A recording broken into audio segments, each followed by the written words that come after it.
The Apothecary Diaries, Volume 12, Parts 5 to 8. Chapter 5, Third Son, Second Son, Eldest Son. Hulan's work often brought him into the orbit of Maomao and her companions.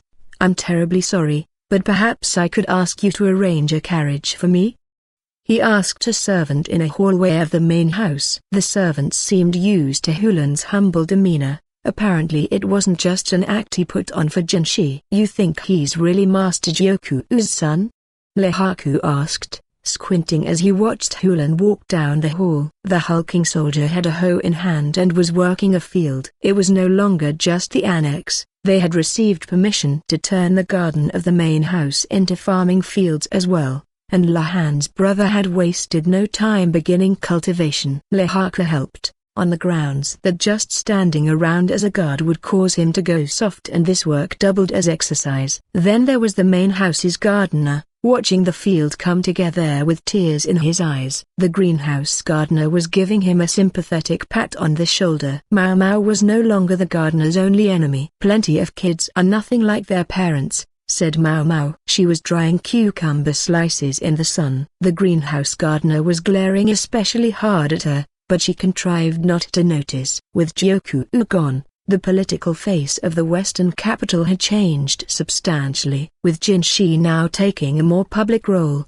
the move toward military expansion was much slower, and the main focus of attention had become how to stabilize the food supply.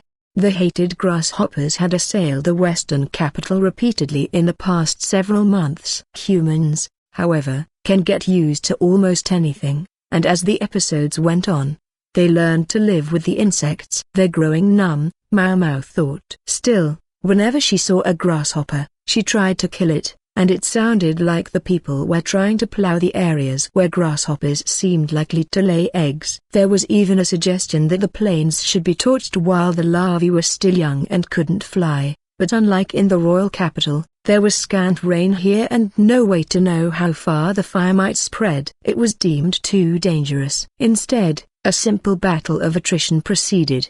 Cultivation of fields went on, complete with fall plowing. The past months had seen a number of merchants go out of business, and priority was given to hiring them. "I wonder how much we can actually harvest before winter." That would be the real question, Maomao suspected. She touched each of the cucumber slices, picking up the ones that were dry. That was when she saw someone rushing through the hall of the mansion. "Lady Maomao." It was Hulan. Maomao always felt weird being addressed with such high respect. "And Master Lehaku." "You must pardon me." "Oh, you're Master Hulan, aren't you?" "You don't have to use a title of respect with me. I'm just a bodyguard." "In fact, it makes things a little awkward." "Ah, Lehaku, always saying exactly what Maomao wished she could." "Not at all. I'm still not much more than a glorified gopher, and I know all too little about politics." "I know all too little about anything, really." "Meanwhile, I hear that Lady Maomao, a woman, has already served as a medical assistant for some years now." "And you, Master Lehaku, I gather you're here by the personal request of the Moon Prince." "You are certainly both worthy of respect, and it would never do to be rude to you. Above all, I myself am nothing more than a lackey, not even an official in my own right. I can do no other than show you courtesy, please understand." Hulan was practically snorting with certainty, and his eyes were truly shining. If this was an act, he was doing a very good job. It's going to be way too much work to get him to stop, Maomao thought, so she decided to live with it. "All right, Master Hulan. Did you need something from us?" she asked. "Yes, Mom. I've brought a paper from the Moon Prince. I intend to give the same one to Dr. Yu and Dr. Lee. He seeks the opinion of those doing medical treatment here." "Would you be so kind as to look at this?" He passed Maomao a sheet of parchment, which she opened and inspected. The text was written in pen, the Western equivalent of a brush, but it wasn't Jinshi's handwriting. It had clearly been written by someone used to handling a pen, presumably someone from the West. Maybe Hulan had written it out himself. It was a list of symptoms: swelling, bleeding, anemia, diarrhea, vomiting. These are symptoms observed in the areas where there are no doctors or apothecaries. The Moon Prince realizes you may not be able to treat these things from afar, but if there are ways to prevent them or cope with them, He requests that you write them down in as much detail as possible. It was hardly unusual for there to be no doctors or apothecaries out in the country. When people in those areas got sick, they treated their problems with folk remedies, and in especially serious cases, the sufferer might go to a folk healer to have prayers said, but that was the extent of what people could do. There was no proper medical treatment available. You should make your instructions as specific as you can. Moreover, resources are limited, so the Moon Prince would be grateful if you would suggest possible substitutes. Whatever one seeks in I-sei Province these days, one can assume it will be in short supply. That was true enough, Maomao agreed. But they were asking for more than she could simply jot down right here and give back to him. I'll see that the master physician gets this. Could we have a little while to work on it? I think he should be done by this evening. She stuck to the pretense that the quack doctor would fill out the paper. We just need to give it to the Moon Prince. Yes. No, I'll come by again this evening to collect it. I really don't think you need to worry about it.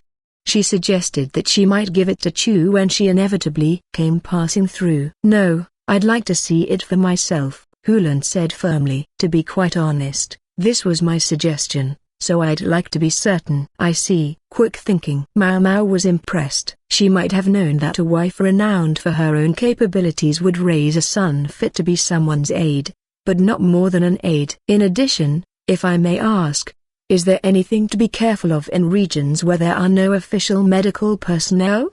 Hulan asked. That's a big question, Maomao replied, crossing her arms and thinking. Places without doctors have a tendency to be dominated by superstition. Sometimes, folk healers regard medical personnel as a nuisance and will actually chase them away. Maomao pictured someone who had experienced that firsthand, Gyoku-ou, the man with the half-bandaged face. Also, when the body is weakened, there can be outbreaks of communicable diseases. Keep an eye on the health of any of the personnel near those areas to make sure they aren't unwittingly carrying a disease. Understood, Hulan said. Maomao had a few more ideas, but she could write them down in detail later. All right. I appreciate you taking the time, Hulan said, and with another bow, he left. Boy, they really don't resemble each other, Lehaku said. Not a bit, Maomao agreed. So Gyoku-ou's third son, Hulan, didn't resemble his father. What then of the second son? He, too,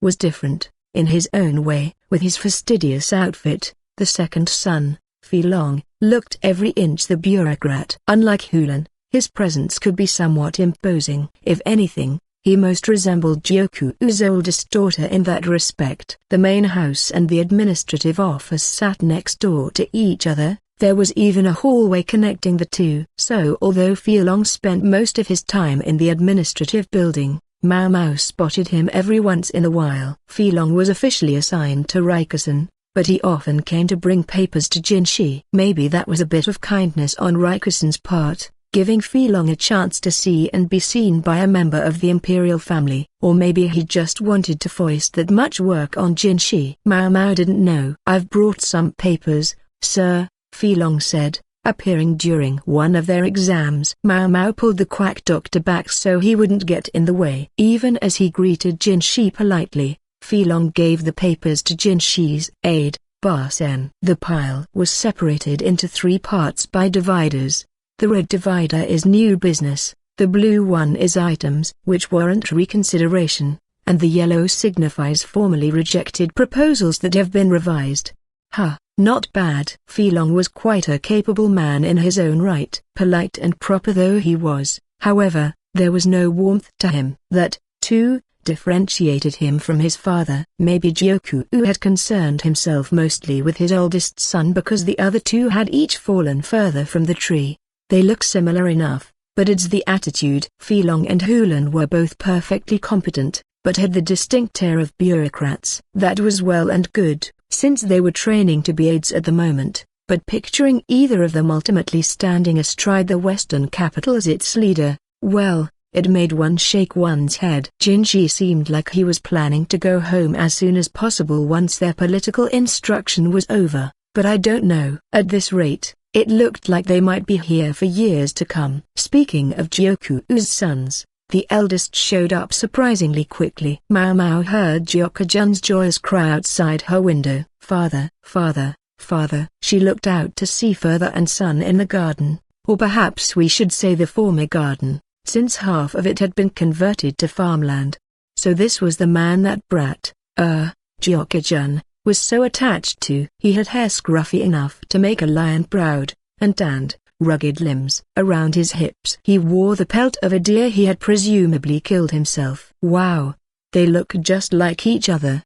The newcomer looked exactly like Gyoku-ou if someone had turned back the clock to his younger days. The lady-in-waiting with Gyokujun looked positively anxious. The boy's mother was nowhere to be seen. Maomao was given to understand that it had been a political marriage. Maybe husband and wife didn't get along that well. The best thing I can do is stay out of it, she thought, but she was at least interested enough to steal a glance out the window. The quack and Lihaku felt the same way. They joined her. That's my boy. Have you been good? Of course you have. Here's a gift. The man gave Gyokujun a heaving sack. Excited, the boy looked inside, but the moment he did so, he burst into tears. What's in there? Maomao wondered. She soon found out, for tumbling out of the bag came a deer's head. Yes, maybe that was a bit too stimulating for a child's gift. Ha ha ha. The eldest son laughed. Say hello to tonight's dinner. We are going to eat this? Gyokujun exclaimed through the tears and snot. Just when he looked like he was getting it under control, he burst out crying again. Sorry. I'm sorry. Come on, don't cry. Hey, it looks like a lot happened while I was away. What's going on? Gyokujun whispered in his father's ear and pointed toward the medical office. His attendant paled. I've got a bad feeling about this. And she was right. The eldest son soon appeared at the medical office. Can we help you? Lihaku asked, standing squarely in the man's way. He was usually so affable, but at this moment he had put on his best soldier's glare. My son told me all about you.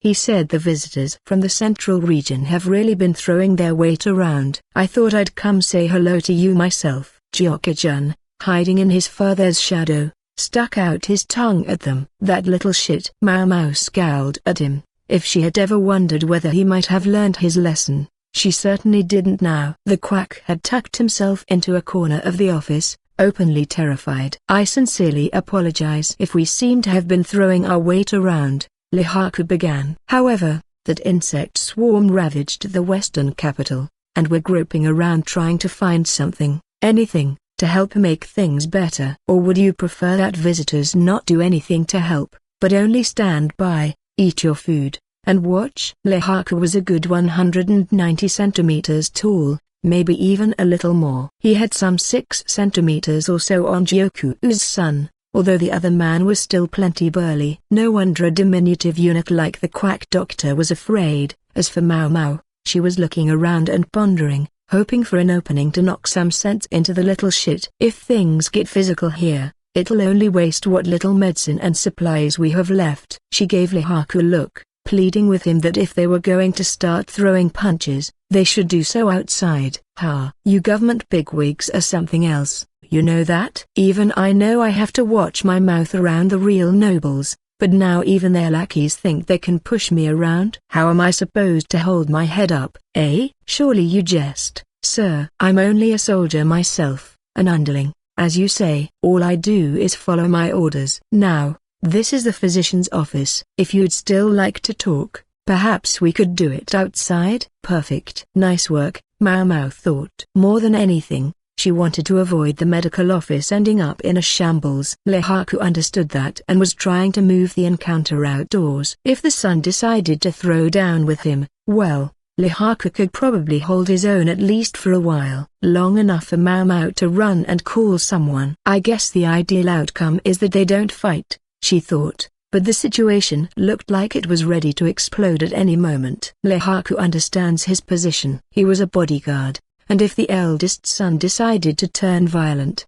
he would respond in kind to protect Maomao and the quack. But he would understand that he couldn't throw the first punch. As for the little shit who was the cause of the dispute, he's quaking. Gyokujun was clinging to his lady-in-waiting. Unfortunately for him, he couldn't go after the quack doctor like he had before. There were 2 guards aside from Lihaku standing there. If he starts anything, those guards will turn him into a punching bag. The thought had hardly crossed her mind, however, when someone came rushing up. Shikyu, brother. It was Hulan. The eldest son's name, Shinkyu, was actually another word for owl, and like Hulan's own name, the connotations were not very positive. Something else suddenly struck Maomao. His name doesn't include Gyoku. Brother, what are you doing?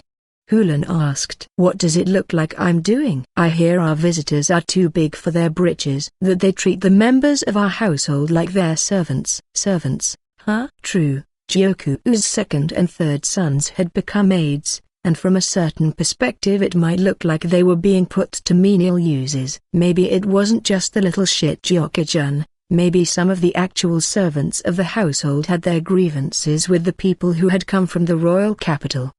Please, brother, make sure you hear all sides before you do anything rash. Are you sure you're not just swallowing what Gyokujun says wholesale? Why, I was just here trying to find out the truth, and they asked me to step outside. Whoa, hey. The son had obviously been looking for a fight from the moment the conversation started. Even Lihaku seemed unsure how to respond. Brother Filong and I are learning from the Moon Prince at our own request, Hulan said. Really? Moreover, it was June who was offensive toward our visitors. Suddenly Shikyu's glare settled on his son. Gyokujun tried to make himself smaller, tearing up once again. Maomao seized her chance and stepped forward. He injured the honored physician here. The poor man was unable to walk for several days. Is that true, Gyokujun? Shikyu was giving the boy a really hard look now. I'm not interested in excuses, Shikyu said, his voice like the low growl of a beast. In his corner of the room, the quack doctor commenced quivering. Gyokujun simply nodded. Shikyu scratched the back of his neck, exasperated, and then he grabbed the gift for his son and brought it over. Here. The sack with the deer head flopped at Lihaku's feet, spilling its contents. The deer's glassy eyes stared vacantly at the sky. I'm sorry for my son's disrespect. Take this as repayment, if you'd be so kind. With that, Shikyu left. I guess there was something to those stories about him, Maomao thought. The word that came to mind was ruffian. I'm sorry. It seems my brother caused a great deal of trouble, Hulan said. Don't apologize. You saved our necks, Maomao said gratefully. The quack doctor hesitantly emerged from his corner, looking around as if to make sure everything was quite all right. Once he realizes his own father won't even back him up, I expect Gyokujun will start to behave a little better, Hulan said. I can only hope so, Maomao replied. As far as she was concerned, the kid showed no sign of having learned anything from his recent travails. She strongly suspected he was going to try something again. Then she looked at the reeking sack and asked, by the way, how are you supposed to eat this thing? She was glad enough to have it, she supposed, but as an ingredient, she wasn't sure what to do with it. Sometimes people stew them to make soup stock, or boil the brains and eat those. Some people also carefully remove the skin and make a decoration of it, if they have a taste for that sort of thing. Unfortunately for them, they had nowhere to display a deer's head. The brains, huh? I have to admit, I'm curious. An unknown ingredient? She had to try it. You'd eat its brains? The quack exclaimed, looking at her incredulously. We might as well. This head's ours now. I'm not sure I want ... any brains. The quack doctor drew back. Just a small taste for me, Lihaku said, not looking very eager there. Maomao regarded the glassy-eyed head and wished that Shikyu had at least given them the antlers as well. Velvet antler could be turned into an excellent energy tonic. Chapter 6, The Winery. 10 days after they had moved to the main house, Chu paid Maomao a visit at the medical office. Miss Maomao, Miss Maomao. Miss Chu, what is it? You seem even happier than usual today. Maomao was using a pair of scissors to cut up a large cloth, an old sheet that would soon be new bandages. Oh, I am. As a matter of fact, we've been given permission to go out. Lucky us. Yes, and so, here's a riddle. What reason might be behind a person being given permission to go out? Do you think? Maomao put down her scissors, then rolled up the shredded sheet as she thought. Is it something medical? Maybe they're short-handed at the clinic in town and they need some help, or maybe they need to improve the nutritional value of the food they're handing out, or try to get some better drinking water. If Chu was coming to Maomao about it, it seemed likely to involve something health-related. Oh, so close. Miss Chu doesn't quite understand, herself. But the Moon Prince describes it as our first case in a while. Ah, yeah, okay. If this was coming from Jinshi, well, it had been a while. He'd had no end of such business for her in the rear palace. Boy, that took her back. What exactly does he want? Shall I go to the Moon Prince's chambers? I believe a guide will be arriving shortly to assist with that. Chu looked outside just as Hulan hurried up. Lady Maomao, he said. Please pardon the intrusion. Yep, Chu said, standing at the door and answering for Maomao. What seems to be the matter, my dear Hulan? I come on business from the Moon Prince. I see Miss Chu has already brought you the message. Yes, indeed I have, and I'll thank you not to steal my job. Maybe she means not to steal her chance to slack off, Maomao thought, automatically translating Chu's words as she heard them. I would never. That's not my intention in the least. How much has she explained to you? We didn't get to the real meat of the situation, Chu volunteered. I see. The matter is urgent, so perhaps I could explain on the way. The carriage is already waiting. That wasn't a good sign, not least because once they were on their way, Maomao would be stuck even if it turned out to be something she wished she'd refused.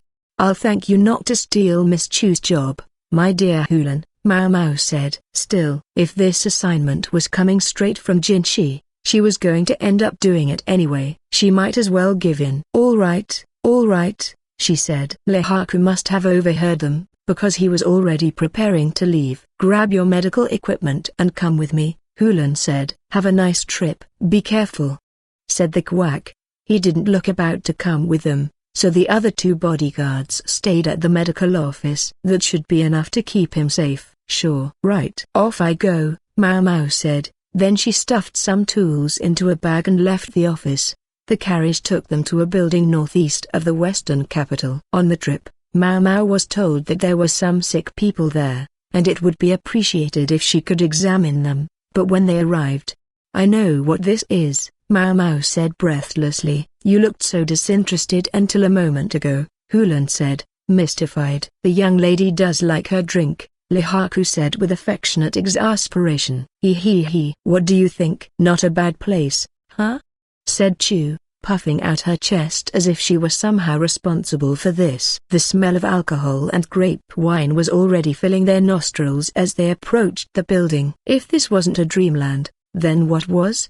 They were at a winery. Maomao had tasted the western capital's finest wine several times. Maybe the stuff Hulan had brought the other day was from here. Miss, you're, drooling, Lehaku said, nudging Maomao with his elbow. She quickly wiped her mouth. Miss Maomao, let's get a few bottles as a souvenir before we go home. Sounds good to me, Miss Chu. I like the idea. But will anyone be able to stop you two once you get going? Lehaku groaned. He really was a necessary substitute when Lahan's brother wasn't around to quip. A few bottles, I think we might be able to swing. My aunt runs the place, you see, Hulan said. Happy news. Your aunt? Meaning my father's younger sister, Hulan explained. That would be Master Gyokuen's third daughter, Chu added. The one that Master Gyoku-ou's oldest son made so much trouble for? Maomao asked, remembering what she had been told. How Shiki-ou, the rat, had sold fake wine under this winery's name, eroding its reputation. Yes, I'm afraid so. But don't worry. Auntie may be hard on my older brother Shiki-ou, but she's relatively sweet with me. Hulan smiled awkwardly. Ah, that's her. Maomao followed Hulan's gaze and saw a woman who, while beautiful, made her think of a predator. The aura she projected resembled termites. But this woman wore more makeup and her outfit was less reserved. She looked young, maybe in her late 20s, but Maomao would have expected Gyokuen's third daughter to be a bit older than that. I know my aunt looks young, but she's in her late 30s, so please mind what you say and do, Hulan advised them. All right, thank you, Maomao said, grateful for him clarifying exactly what she was wondering about. "This is the apothecary you arranged for?" the third daughter asked, giving Maomao an appraising look. "I am. My name is Maomao, Mom. I heard the master physician couldn't come because of an injury, and that you're here on his behalf. I wonder, are you going to be enough?" At the moment, they were still giving out that the quack doctor was recovering from his injured leg. In point of fact, he was mostly better, but the excuse seemed likely to keep working for them for a while yet. The quack himself wasn't eager to go out and about, anyway. "I'm of course no master physician, but I'll do everything in my power." "I'm told you have several ill people here. Might I go ahead and examine them?" Maomao asked. "Yes, all right. Come this way." Without another word, the third daughter started off, and Maomao followed her, equally silent. The third daughter brought Maomao to a break area of sorts. There were several beds. The place seemed to double as a nap room. 5 people lay there, all of them sallow and thin. Each clutched a bucket into which they occasionally vomited. Everything seemed fine this morning, but by noon, they were like this. "I had them isolated out of concern that it might be something catching." "A wise decision, Mom." Maomao put on a smock and covered her mouth with a handkerchief. "What do you want me to do?" Chu drawled. "Could you bring me drinking water, salt, and sugar? I'm going to have a look at these people, and I think they're going to need hydration." "If you can't get all that, a thin soup would be fine." "Gotcha," Chu said and trotted off. "I'll help Miss Chu," Hulan said, following her. "And I'll keep watch at the door here," said Lihaku. "Thank you, Master Lihaku. I'll call you if I need anything." If whatever this was turned out to be communicable, it wouldn't do for all of them to pile into the room together. Lihaku seemed to understand that. "Sorry, but I'll wait out here too," the third daughter said, observing from a safe distance. "It might look cold, but that's the smart move," Maomao thought. The woman was apparently Gyoku-ou's younger sister, but she acted nothing like him. If there was one thing the Yu family wasn't short on, it was distinct personalities. Maomao went into the room, starting her examinations with the patient who seemed to be in the worst shape. Of the 5,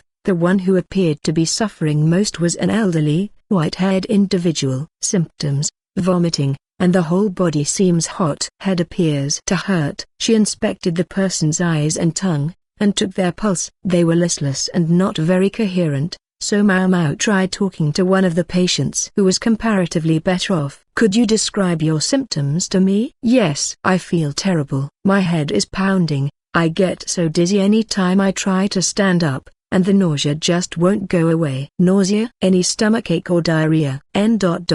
Number. "No. None. I just feel queasy." That could mean. Maomao looked around the room. Everyone was showing roughly the same symptoms. Some of them occasionally threw up in their buckets, but nobody went racing for the bathroom. "One more question," Maomao said. Then she asked the other patients the same thing. Based on their testimony, she was able to deduce the cause of the problem. Well, Maomao let out a long sigh and left the room. "How was it? Did you learn anything?" asked the third daughter, keeping her distance for fear of infection. "There's no need to worry about the disease spreading," Maomao replied. "No? What's causing this, then?" All 5 of those people were taste testers for the wine. The oldest drank more than the rest, it seems. "Don't tell me. My wine isn't poisoned, is it?" Maomao shook her head. It's just a hangover. Or ... Well, maybe it's a bit early to call it that. Maybe we should just call it a vicious case of drunkenness." Maomao took off her neckerchief and smock. "Drunkenness? Not possible. No winery hand would get soused from a little taste test. They'd have to chug down distilled spirits to start feeling it." "Do you make distilled spirits?" Maomao asked, her eyes sparkling. "They do, but they're currently in the process of fermenting." "Isn't that right, Auntie?" Hulan broke in. He was carrying a large pot. "Miss Maomao, we brought soup left over from yesterday, and some juice." Chu, meanwhile, had a ceramic vessel full of fruit juice. "Thank you." Maomao opened the lid of Hulan's pot, picked up the ladle, and stirred the contents. "Let's see here." The balance of salt and water was almost perfect, while the ingredients of the soup included vegetables, mushrooms, and meat. This is from yesterday. Did all the patients eat it? Yes, I think so. But a number of other people ate it as well, so I don't think the soup is the problem. I had some too, and I'm fine. Nonetheless, Maomao gave the soup a good, hard look. She fished up some of the ingredients with the ladle, picked them up in a pair of chopsticks, and inspected them. And no one felt ill yesterday? She asked. I don't think so. In that case, could you call someone who ate this soup yesterday? All right. Give me a moment. The third daughter summoned a servant, who soon brought several people to Maomao. I'd like to ask you some questions. First, could you tell me in detail what you've had to eat and drink for the last several days? The winery staff who had been brought to her were puzzled by the request, but they told her. One of their number was looking a little pale, so Maomao questioned him closely. The third daughter looked less than pleased to discover that one of her employees had been concealing an illness. Why didn't you say anything? She demanded. The man only said, I'm sorry. It seemed he had been thinking that if he took off from work, he would be paid less. Please do not hide things like this from me. You know that hiding a problem only makes it worse. While the third daughter was busy upbraiding her employee, Maomao went over the list of food again. I knew it, she said. Knew what? The third daughter looked at her, perplexed. This isn't an illness and it isn't poison. Everyone really is just hungover. What makes you so sure? Was this soup prepared on site here? It certainly was. Chu chirped. And everyone suffering from this condition had the soup? Yes. Yes, as I believe I told you. Wine production requires constant attention, so people take turns sleeping here. That soup was last night's dinner. But it obviously didn't lay everyone low. I ate it myself. Maomao fished up the ingredients again. You see this dried mushroom? These were presumably put in here to make the stock. Mushrooms? We don't see many of those around here. Now the third daughter was genuinely puzzled. In I-sei Province, it was typical to use meat or bones to make stock, or maybe fish in the coastal areas. I don't know everything about every kind of mushroom, of course, but I strongly suspect this is the cause of the vomiting, said Maomao. But why? I ate that soup myself, and I feel fine. I think this mushroom includes a component that, in effect, makes people unable to hold their alcohol. Maomao had heard of cases like this more than once before. A mushroom can do that? Really? Hulan asked, surprised. Yes, it can. It interferes with the body's ability to metabolize alcohol. Mushrooms, indeed, held many surprises. There were so many kinds, and a great many of them were toxic when eaten raw. Moreover, in many cases the toxic effect was delayed, with onset anywhere from several hours to several days after consumption, so people sometimes ate mushrooms without realizing they were taking in slow-acting poisons. Anyone who has alcohol within several days of eating this mushroom, even the strongest of drinkers, is going to get very, very drunk, or so I'm told. She had to hedge her language because this was, after all, just something she had heard. She didn't want to be so irresponsible as to say something with certainty that she wasn't actually certain of. Admittedly, I've never consumed this mushroom myself. I only speak on hearsay, and don't personally know if it really does what they claim. As such, I'd like to be sure. With that, she dunked the ladle into the soup, pulled up some mushrooms, and slipped them right into her mouth. Do you have any wine? She asked. Wine? Yes, preferably something dry, please. She thought she felt the third daughter giving her a particularly hard stare, but she decided to ignore it. The other woman called to a servant to bring a drink, and the man soon appeared with a jar of wine. All right, here I go. And gulp. Maomao stuck out her tongue. It's a very round flavor. There's just a hint of fruity sweetness left over, but only enough to give it a pleasant accent. She ate another mushroom to go along with her drink, then she had another cup of wine, and another. Now she's just drinking, right? Hulan asked Lihaku. She does like her wine, but she likes poison just as much. That girl drinks like a fish. I don't think even I could outdrink her.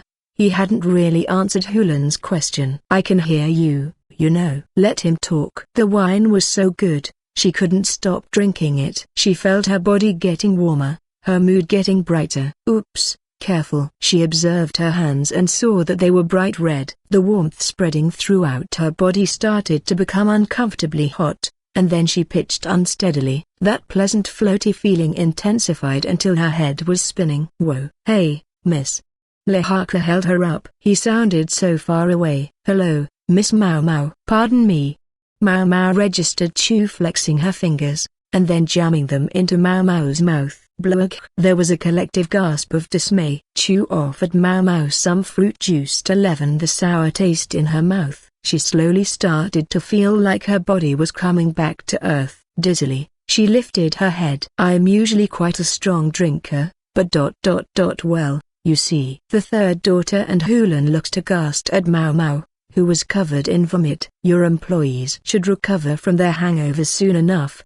Maomao wiped the sick from her lips, still feeling unsteady. Why yes, all right, but may I ask you one thing?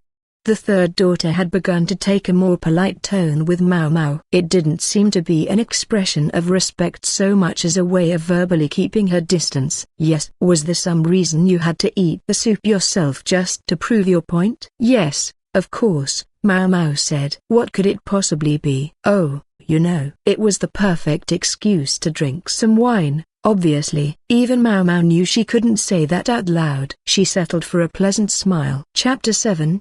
The Inheritance. Maomao was nursing a throbbing headache. This is it. She was experiencing that fabled thing called a hangover. She wasn't sure it counted as a hangover if it hadn't been an entire day, but having a headache after you stopped being drunk was one of the primary symptoms, wasn't it?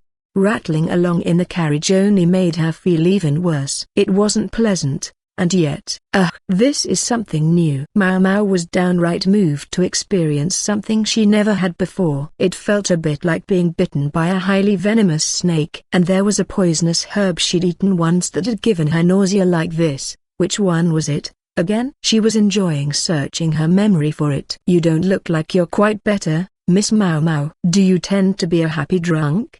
Chu asked. There's just a little bit left in me that didn't come up. A happy drunk? Ha ha ha. Oh, if there's any of those mushrooms left, give them to me. I'd like to enjoy this a little longer. Even Miss Chu is going to get tired of this, she said. Anyway, I'll go see about those mushrooms. Maomao didn't know for certain how powerful the drunken shrooms really were, but she had heard that even a full day after you ate them, alcohol could still have an outsized effect on you. It wasn't like you could never drink again, but it was best to steer clear for a while. A real shame, actually, since they'd gotten some wine as a souvenir. Miss Chu would feel bad having to make you vomit again. I wonder if there's anything left to come up but stomach juices. It's all right. I'm feeling much better. Please stop flexing your fingers and trying to stick them in my mouth. Say, you don't have anything to write with, do you? Chu offered her parchment and a writing instrument. She didn't have a brush, though, just a pen, so it was hard to use. The ink went everywhere as Maomao tried to write with the ungainly instrument. In the bouncing carriage, her handwriting looked almost as unsteady as her stomach. What's that?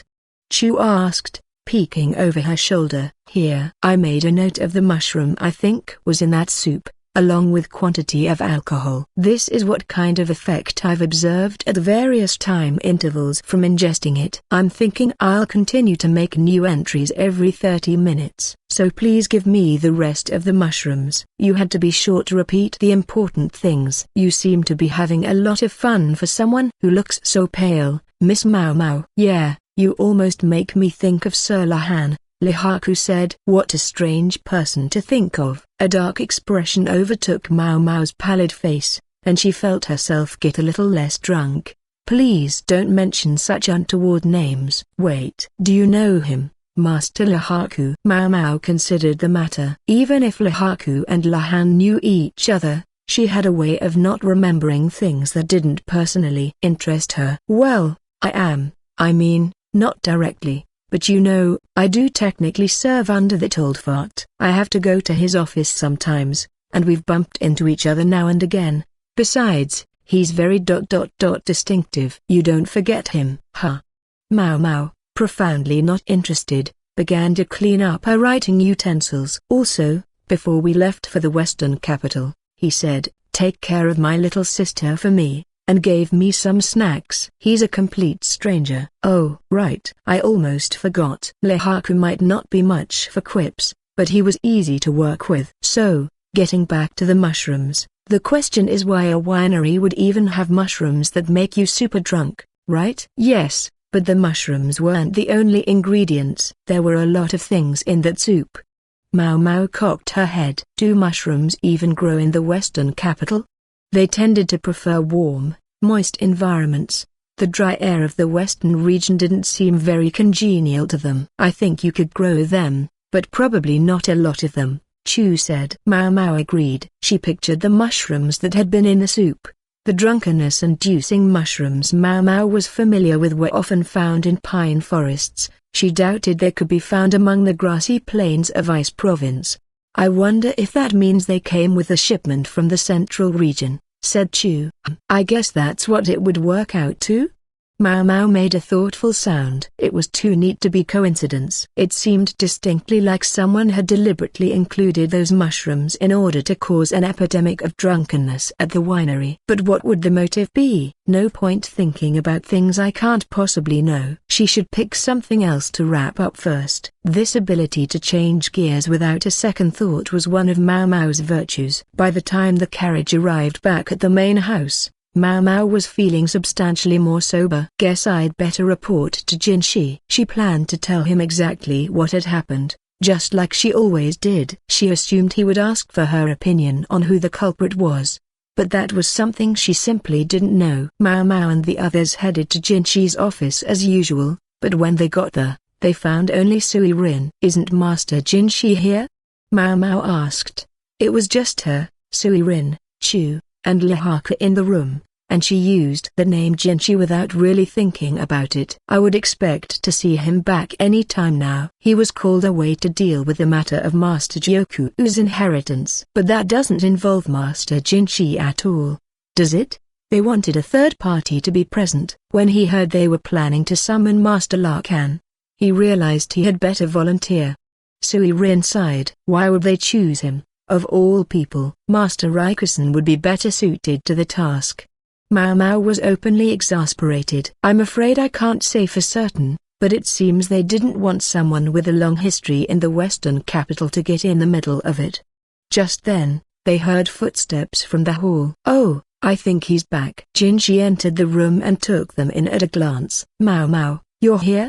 He asked. Gao Shun and Ba Sen, father and son, came in behind him. I came to report to you about the winery, sir, Maomao said with a bow. Good. We can get right into it. Jinshi loosened his collar and sat on the couch. Sui-rin set about making tea. Maomao, meanwhile, told Jinshi what had happened on her excursion. In other words, someone deliberately put the poisonous mushrooms in the soup. Jinshi asked. I think it's very likely. It's worth remembering that the mushroom isn't poisonous if you don't drink alcohol with it, and there haven't really been any places to get a decent drink in the western capital for the last several months, so to me, the fact that the mushrooms turned up at the winery looks premeditated.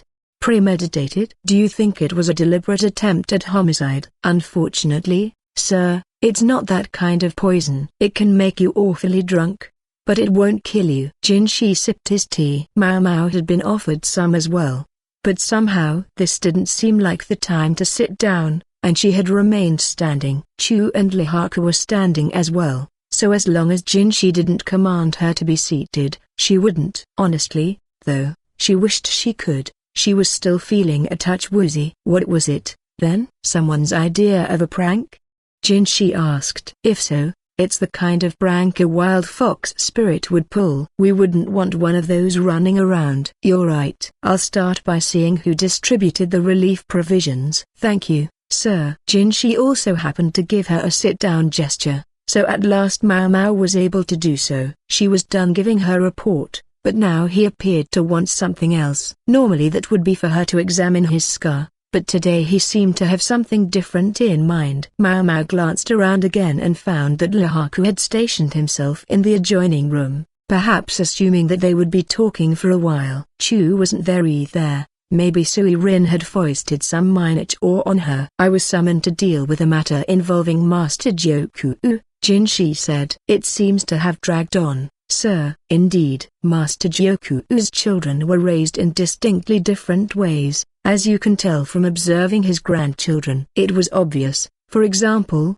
from the relationship between the little shit Gyokujun and Xiuhong. Do the second and third sons want you to increase their share of the inheritance? Maomao asked. Interestingly, they wanted me to convince the oldest son to accept his share, which he's been refusing. Now Maomao really tilted her head. The movement felt a little abrupt. Maybe there was still some alcohol in her system. Sir, I'm afraid I don't follow. The eldest son is saying he doesn't want the inheritance?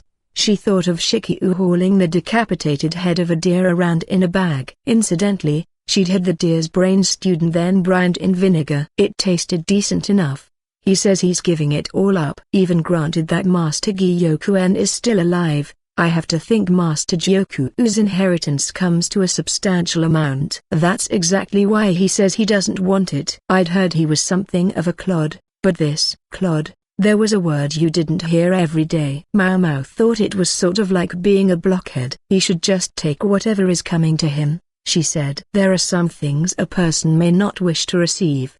Jinshi sounded oddly sympathetic to the man's situation. Maomao recalled that she was currently talking to someone else with his own unique way of thinking. He wanted to extricate himself from certain entanglements of his own. So the eldest son doesn't want the inheritance. The eldest daughter does, but isn't able to do the job that comes along with it. The second son wants the oldest to receive the inheritance, as Sir Gyoku-ou stipulated while he was alive. The third son thinks everything would be easiest if the second son would inherit. That pretty much covered the complete spectrum of possible opinions. No wonder they hadn't been able to come to an agreement. The job that comes along with the inheritance. Does that mean the inheritor would have to take over the Western capital? Yes, that's it. It doesn't help that the family doesn't think well of the eldest son. Dahai tried to intercede, but the discussions went nowhere. Dahai, Maomao seemed to remember it was Gyokuen's third son. It sounds very complicated, sir.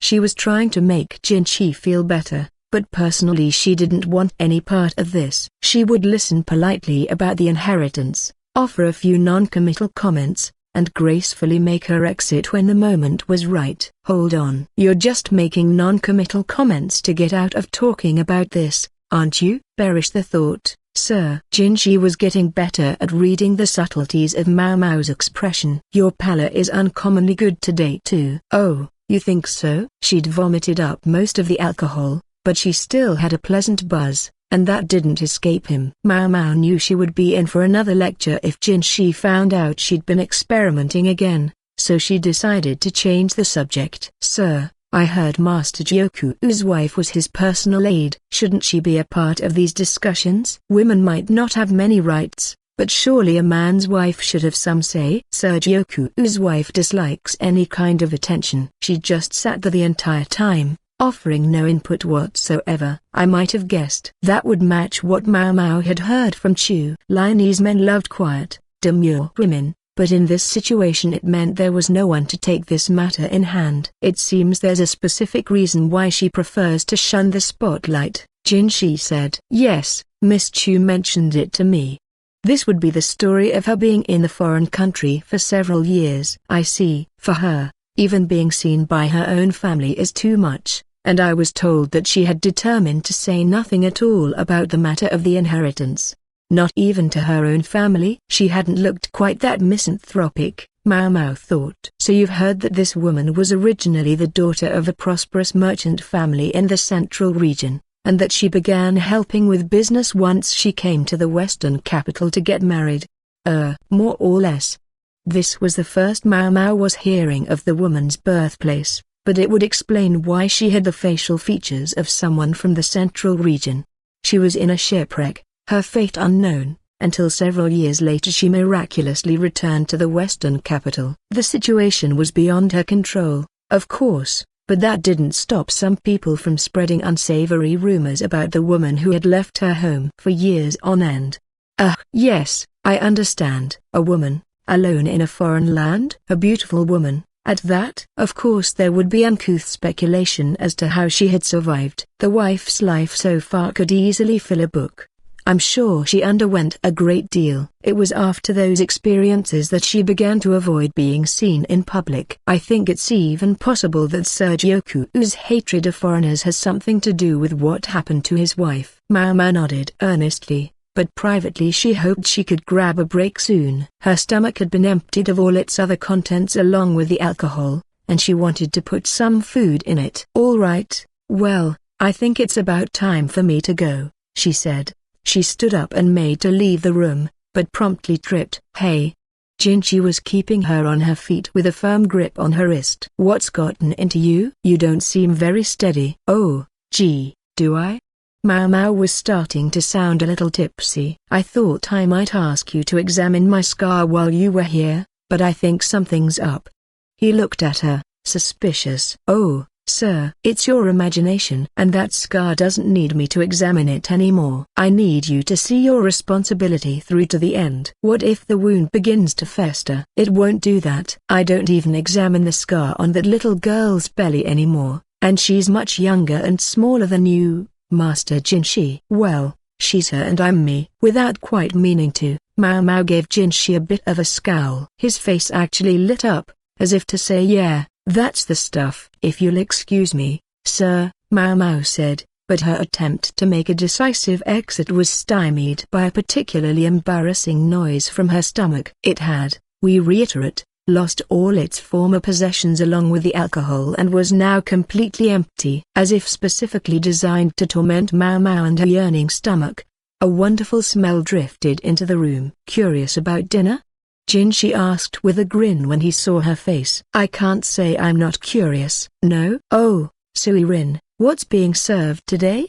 Jinshi called into the next room. Jinshi's social station was such that normally, he would have been served practically more than one person could eat. The fact that he could even ask what was being served implied that these days, even the emperor's younger brother was given only enough dinner to actually finish.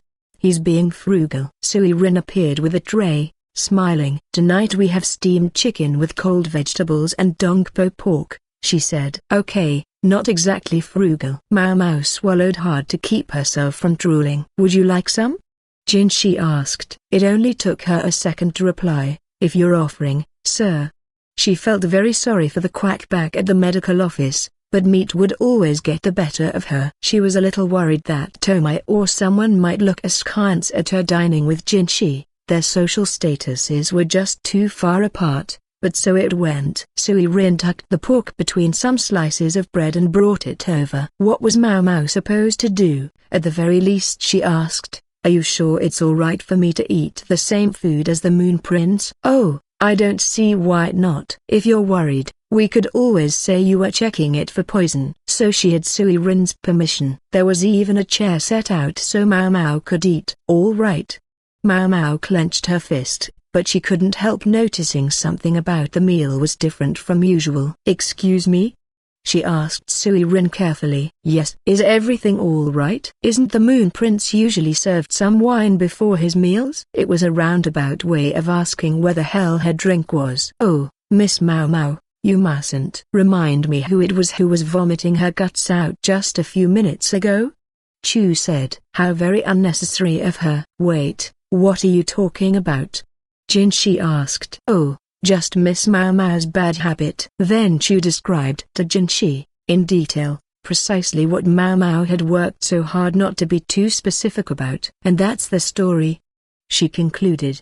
Indeed, said Jinshi, who had listened attentively the entire time. Then he gave Maomao an overpowering glare. Curse you, Miss Chu. Needless to say, no wine was forthcoming. Chapter 8, Junji. After more than 6 months in the western capital, there was a fairly stable group of servants attached to Maomao and the others. Lady Maomao, I've brought the materials you requested. A boy, not yet old enough for his coming-of-age ceremony, appeared at the medical office. He was too old to think of him as a child but too young to think of him as a man. Maomao had heard he was 13, but he was still a good fist shorter than her. Regardless of his size, though, He was polite and dedicated. He mostly did menial tasks for Maomao and the other occupants of the medical office. They valued him very much, because he was polite and listened well. "Thank you," she said. She began to sort the materials he'd brought her, and was going to hand him some dried fruit in lieu of a tip, but he said, "Thank you, but I can't accept that. I'm receiving a salary." Gosh, he's so mature. In her admiration for the young man, Maomao couldn't help thinking of the little brat at the Verdigris house back in the capital. Gyoku was almost the same age as this boy, but he could stand to learn a thing or two from the kid's attitude. Unfortunately, changing a personality wasn't that easy. "It's been a while. Maybe I should write to him." Maomao didn't have much time to think about it, though, because someone shouted from outside the office, Is anyone there?" "Yes," Maomao answered. She looked outside, wondering who it could be, to find Lahan's brother. He set down a basket he had been carrying. "Oh, hello there. Welcome home." Maomao went over to him. Lahan's brother was very busy. He was going here, there, and everywhere to the areas around the western capital, setting up farm fields, and coming back again. He might deny it, but Lahan's brother was doing more and taking more initiative than anyone to plow the earth. Maomao looked into the basket to find some sad-looking sweet potatoes. "These are hardly potatoes. They're just roots." Lahan's brother looked crestfallen. "Don't worry, we can eat them if we have to," Maomao said. They could steam them and consume them with the skin still on. They were so puny that they would cook nice and quick. "At least we were able to harvest a halfway decent amount of these." Lahan's brother tossed a white potato to her. "Maybe white potatoes do better in this climate." Probably. The harvest would have been better without those grasshoppers, but, well, here we are. "It was best not to count your eggs before they hatched." Lahan's brother had a deep furrow in his brow. Maybe he was contemplating the harsh reality of the situation. "You don't look very happy," Maomao observed. Lahan's brother was holding up one of the potatoes and studying it with a grim expression. "Look at it. It's tiny. I don't think we did enough sprout removal or fertilizing when it was growing." Maomao hadn't heard of sprout removal before, but she guessed it was something like culling. "It's no use harvesting a bunch of potatoes when they're this size," Lahan's brother groaned. "Ugh, is that what you're worried about?" Maomao saw what Lahan's brother was trying to say. "But why is it such a problem if the potatoes are small?" asked the servant boy. "If there's enough of them, it shouldn't matter how large they are, right?" So he wasn't just dedicated, but curious, as well. Lahan's brother showed the boy the potato he was holding. "You see how this potato looks a little green?" "Now that you mention it, yes, it is a bit greenish." "That green part is poisonous." "Poisonous?" The boy blinked. But you're supposed to be able to eat potatoes, right?" "That's what we grow them for." "Yes, it's edible. Just peel the skin off, and there's no problem at all. But these sprouts are poisonous, too, so you have to make sure to cut them off when you're cooking it." "A potato this small isn't very ripe, and there are a lot of green spots on the skin. If you accidentally eat the green stuff, you'll find it's very bitter and gives you a tingling sensation," Maomao volunteered. Without a word, Lahan's brother dropped a knife hand on her forehead. The message seemed to be, "What are you eating?" She'd always been told to be especially careful of food poisoning when dealing with potato dishes. "As long as it's prepared correctly, you'll be fine." "Not even a stomachache, so don't worry." "But if you experience any funny sensations while you're eating a potato, stop right away, here?" "Yes, sir." While Lahan's brother was busy instructing the young servant on potato safety, Maomao took a closer look at the sweet potatoes. "Not to get ahead of ourselves, but could I steam the sweet potatoes now?" she asked. "The quack doctor would be wanting a snack soon."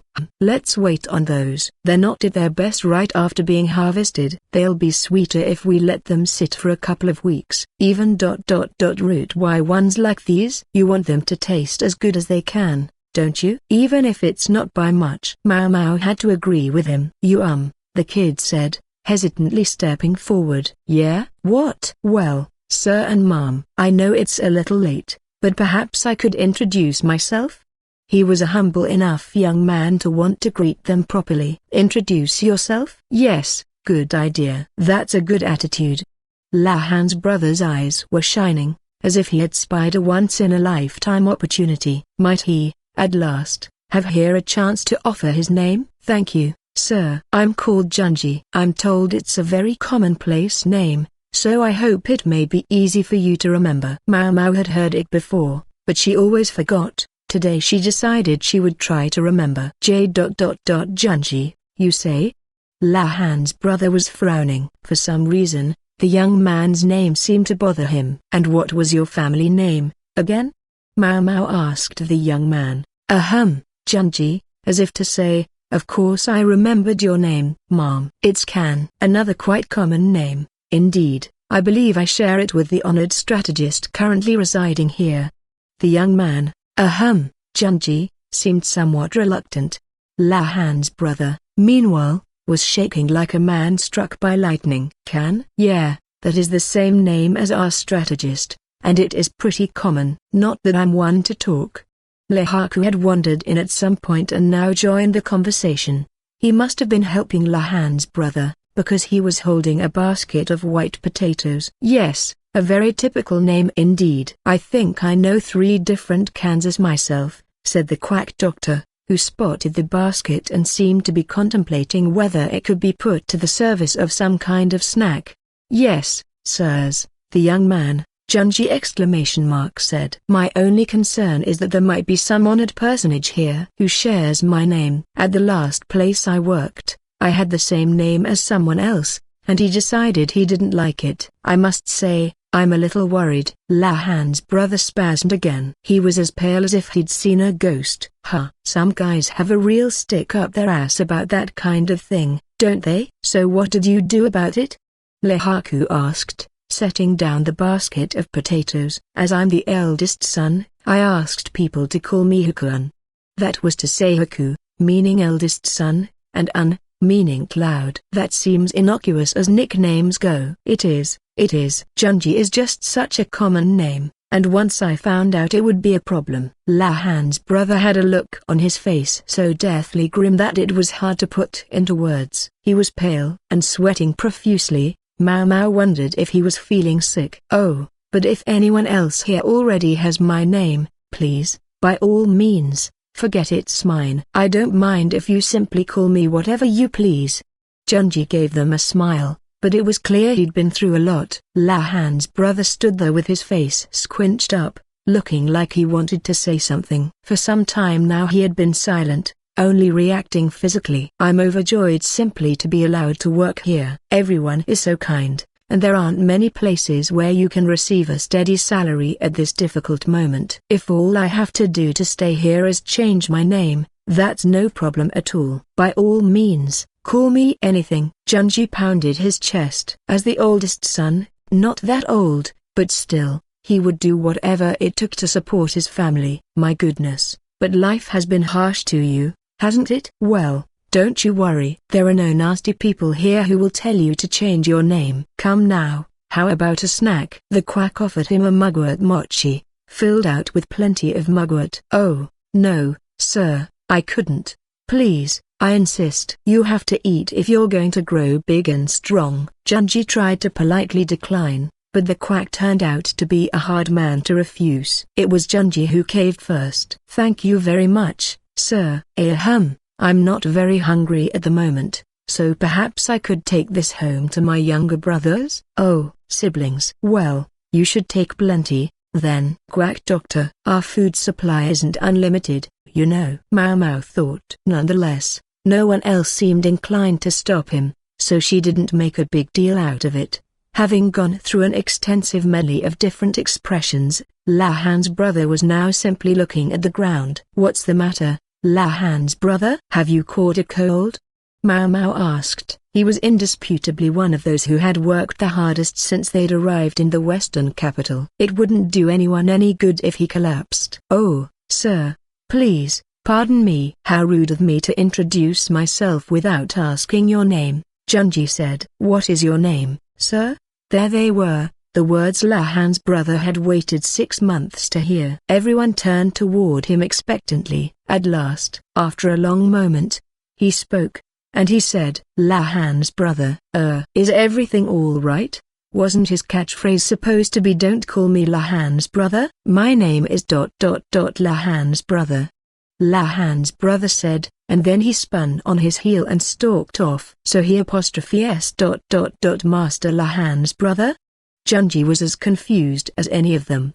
But they'd had it straight from the horse's mouth. As he walked away, Lahan's brother had never looked more melancholy. Chapter 9, The Foreign Girl. Ultimately, the dispute over Gyoku-ou's inheritance remained at an impasse. Maomao, for her part, just kept working like she always did. There was no reason for her to stick her nose into a bunch of strangers' personal argument. Hulan showed up at the medical office again. This time he said, "There's a patient who wishes to be seen by a woman, if that's all right." He's like Rear Palace Jinshi. Hulan seemed to spend a lot of time running messages for other people, but he didn't appear to mind. "Is the patient a woman?"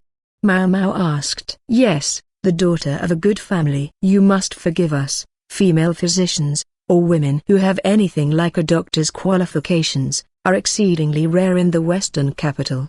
Not so different from the time with Xiaohong." Maomao looked at the young man, so humble despite his relatively high birth. It was true, even when women got involved in medicine, it was rarely as anything more than apothecaries or perhaps midwives. Even in the royal capital, Maomao had never seen an actual female physician. "What are the symptoms?" she asked. "A headache that won't go away." She's tried the usual remedies, but nothing helps. Hence talk turned to having her seen by a proper doctor. "So you want me to make a house call?" Hulan smiled as if he'd thought she'd never ask. "It would help very much. I'll inform the Moon Prince about it." "Is this not on his orders?"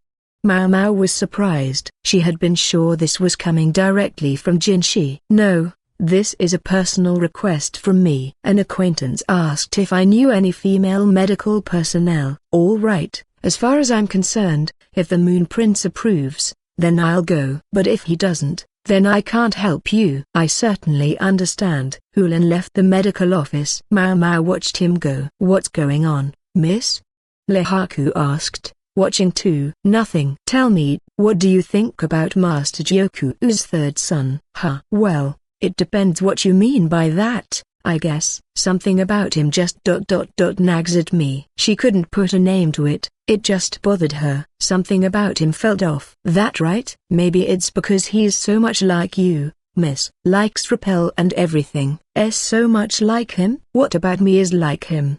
Maomao asked. She didn't actively dislike Hulan. She just found his behavior a little odd. "Come on. What about the way you casually size people up all the time?" Lehaku might seem like a big mutt, but he didn't just wag his tail and go along with everything everyone said. He was no bureaucrat, but he was quick-witted. "Do I ...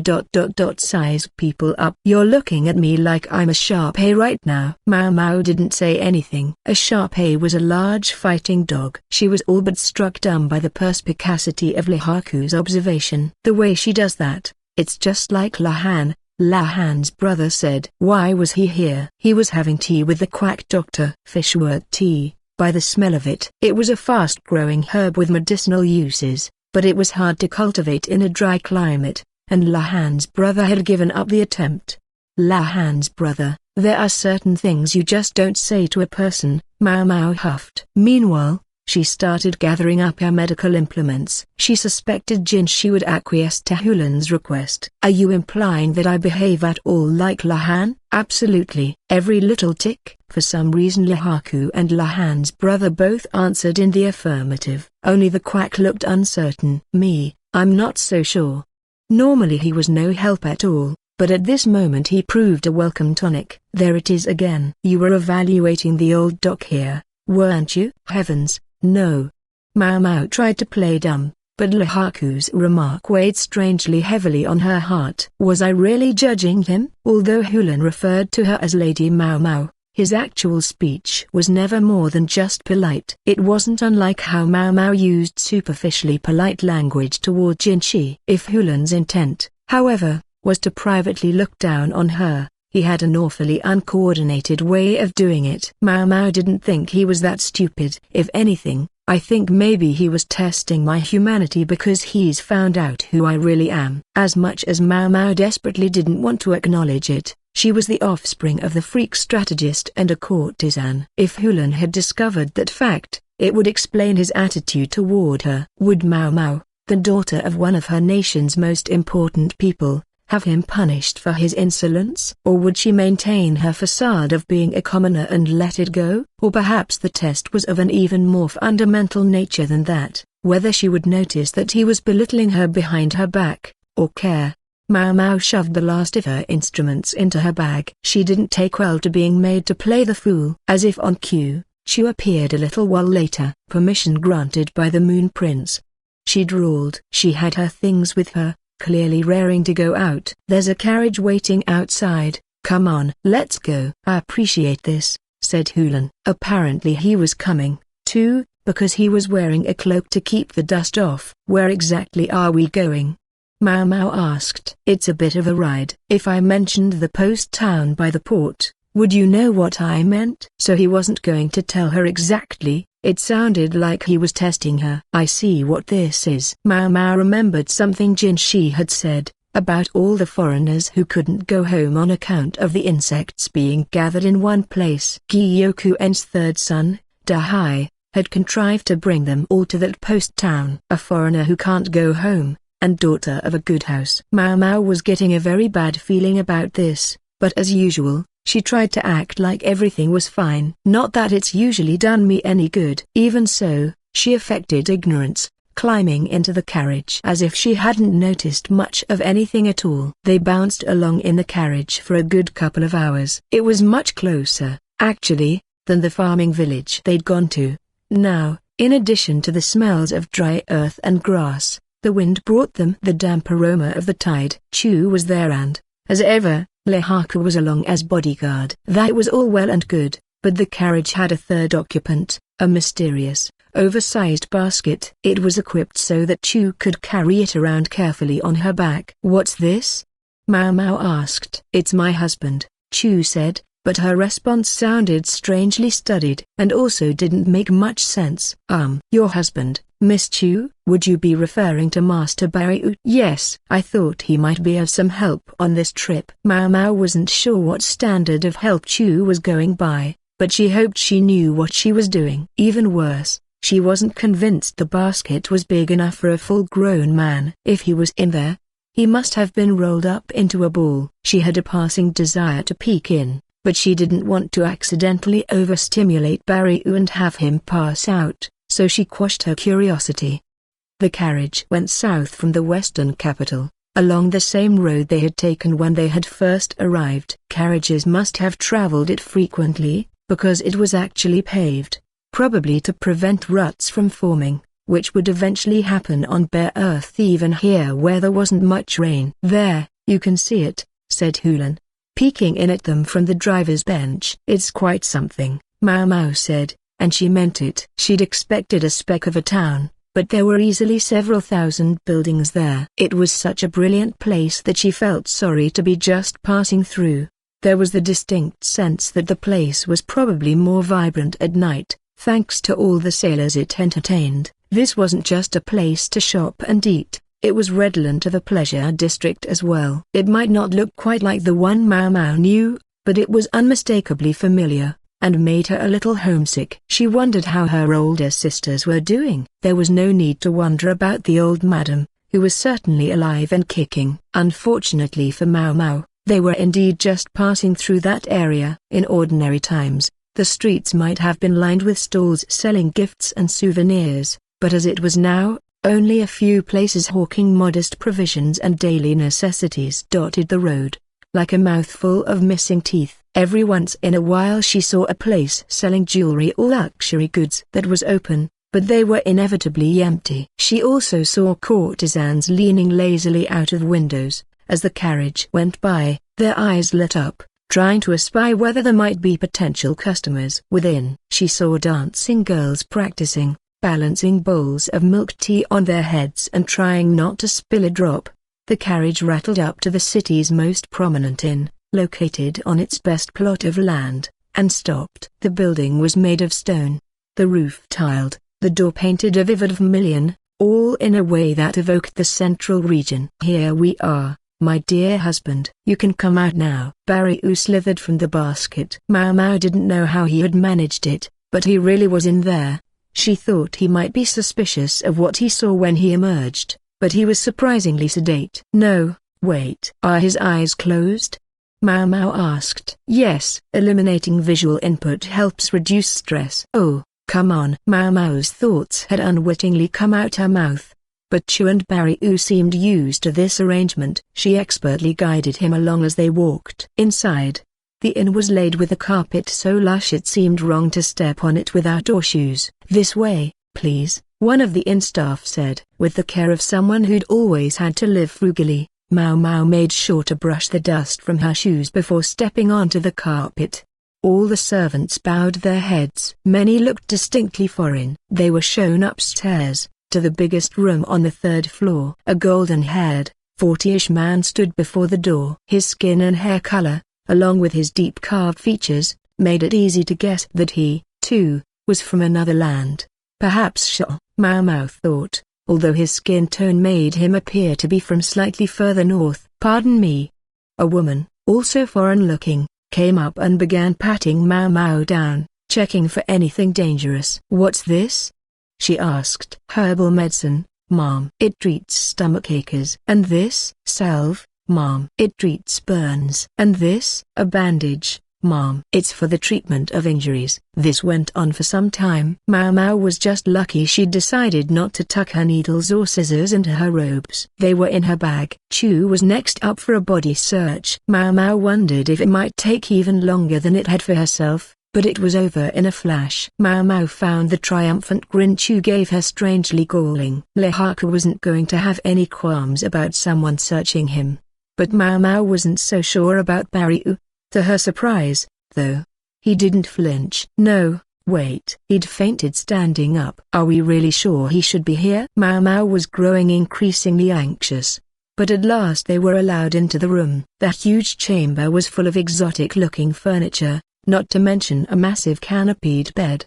Beside the bed was a middle-aged woman in a foreign-style skirt. She was slim and black-haired, and there was a tinge of green in her eyes. Only Maomao approached her. Chu stayed about 5 steps back, while Lehaku and Barry-oo took up station by the wall near the door. "Thank you for coming, the young mistress," the woman began, and other than a polite bow, launched directly into explaining the patient's condition. She seemed to want Maomao to conduct the examination before any such frivolities as introductions. "If I may, then."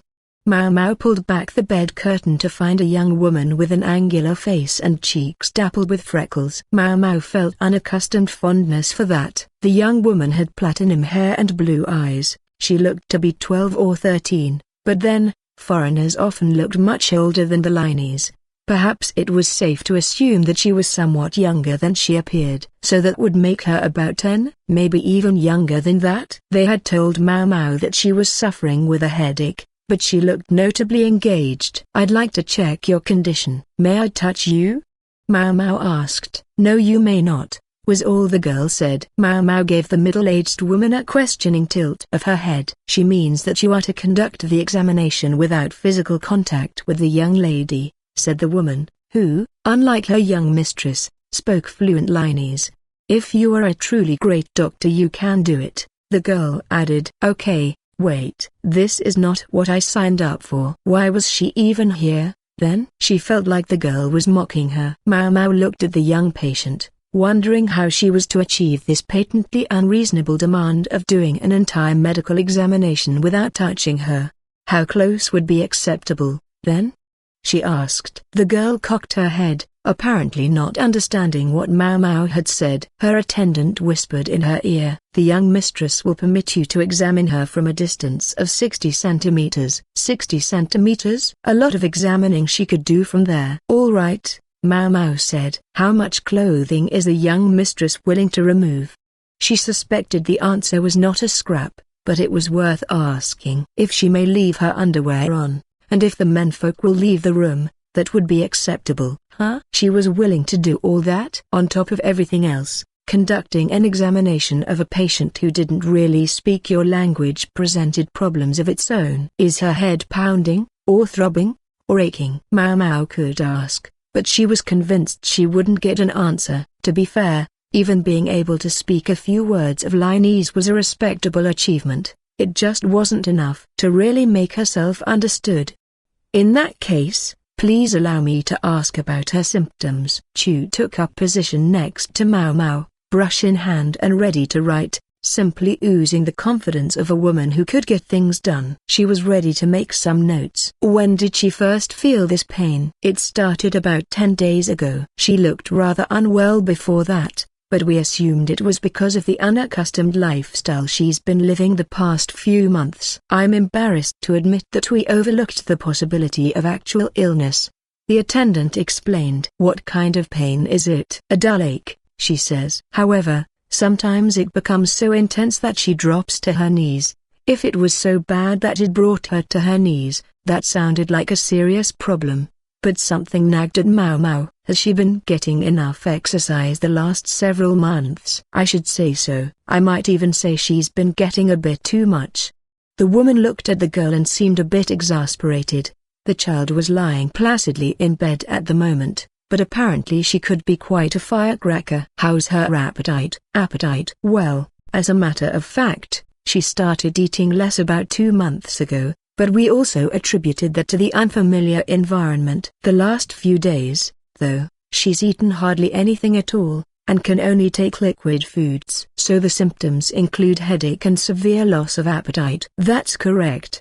This is starting to make sense. She didn't want to be touched or examined at close distance, but she was willing to take off her clothes. Maomao thought she knew what might explain all those things, but she still didn't have quite enough evidence to say for certain. Miss Chu. Yes, Miss Maomao. How can I help? Could you get these for me? Maomao dashed off a list of the items she needed on the memo paper. I'm on my way. Chu dipped her head and hustled out of the room. We're going to prepare some medicine. Please be patient, Maomao said. Did you really figure it out just from that? The attendant asked, looking at Maomao suspiciously. And well she might. The young woman hadn't removed her clothing or even let Maomao touch her. It was easy to think Maomao was blowing smoke. If this draft works, it will confirm my diagnosis. Or am I not permitted to administer medicine either? Of course you may. Is there any foodstuff that disagrees with the young lady? Nothing in particular, I think. As long as the medicine isn't unbearably bitter, it should be all right. Well, that at least was reassuring. Chu came trotting back into the room. Thank you for waiting. She held up a glass. It carried a sweet smell of citrus and honey, and the glass was perspiring. Maomao transferred the drink to another cup and took a sip. This is simply to demonstrate it's not poisonous, she said. May I try it as well? The attendant asked. Maomao gave it to her. She took a sip and said, this is medicine. It tastes good. It's so cool and refreshing. Yes, Mom. If you would be so kind as to ask the young lady to drink it. All right. The attendant took the glass to the young lady, who blinked but took a hesitant sip. She pursed her lips and slowly drank a little bit at a time. Finally she stopped drinking at all, her face all scrunched up. What's the matter? Please, drink it down, Maomao said. The attendant whispered something to the girl, but Maomao couldn't catch what it was. She didn't need to, though. She had the proof she needed. So I can't touch or approach her. But you can? She asked the attendant. I think the problem is in the young lady's mouth. A back tooth, I suspect. If you would kindly check for me. A back tooth? The attendant tried to look, but the girl shut her mouth fast. Perhaps you could poke her in the cheek, Maomao suggested. The attendant tried it. Maomao almost found the moment funny. It reminded her of Yao and Enon, back in the capital. When the attendant pressed on the girl's left cheek, she flinched visibly. I thought so. The source of her headache is a rotten tooth, Maomao announced. A minor indisposition as of several months prior, worsening rapidly over the past 10 days. Most likely, a slightly infected tooth had been left until the hole had gotten too big. At first it would simply sting, causing the girl to eat a little less eagerly. She would start to chew on the right side of her mouth, to avoid the bad tooth that would put strain on her shoulder and neck, causing the headaches. The girl had wanted to hide the bad tooth, but she couldn't conceal how poorly she was feeling, so she covered by reporting only the headache. Meanwhile, her impossible stipulations were presumably intended to avoid having to treat the rotten tooth. The attendant was looking at the young lady as if she had a few choice words she wished she could share with her, maybe in their native tongue. But since Maomao and the others were present, she refrained. They did need to do something about that tooth, however, and as such, the attendant abandoned her dignity in favor of expedience. She began a distinctly unladylike wrestling match with the girl, who proved every bit the firebrand she had sounded like. "May I be permitted to touch the young lady and examine the inside of her mouth?" Maomao asked. "Why yes, please go right ahead," the attendant said, keeping the young lady firmly in hand despite the grip the girl had on her hair. The attendant seemed completely different than she had at first. The young woman, overpowered, was left with no choice but to open her mouth. "Yikes! It's completely black. This must be extremely painful," Maomao said. This would be way beyond a bit of tingling when she drank cold water. Packing the tooth with medicinal herbs was one way of treating such a problem, but for a tooth this far gone it seemed unlikely to help. "Can you treat it?" the attendant asked. "Pulling it would be quicker," Maomao informed her. "It's a milk tooth, it shouldn't cause any problems to do that." She didn't know how much the girl could understand, but she froze with her mouth still open.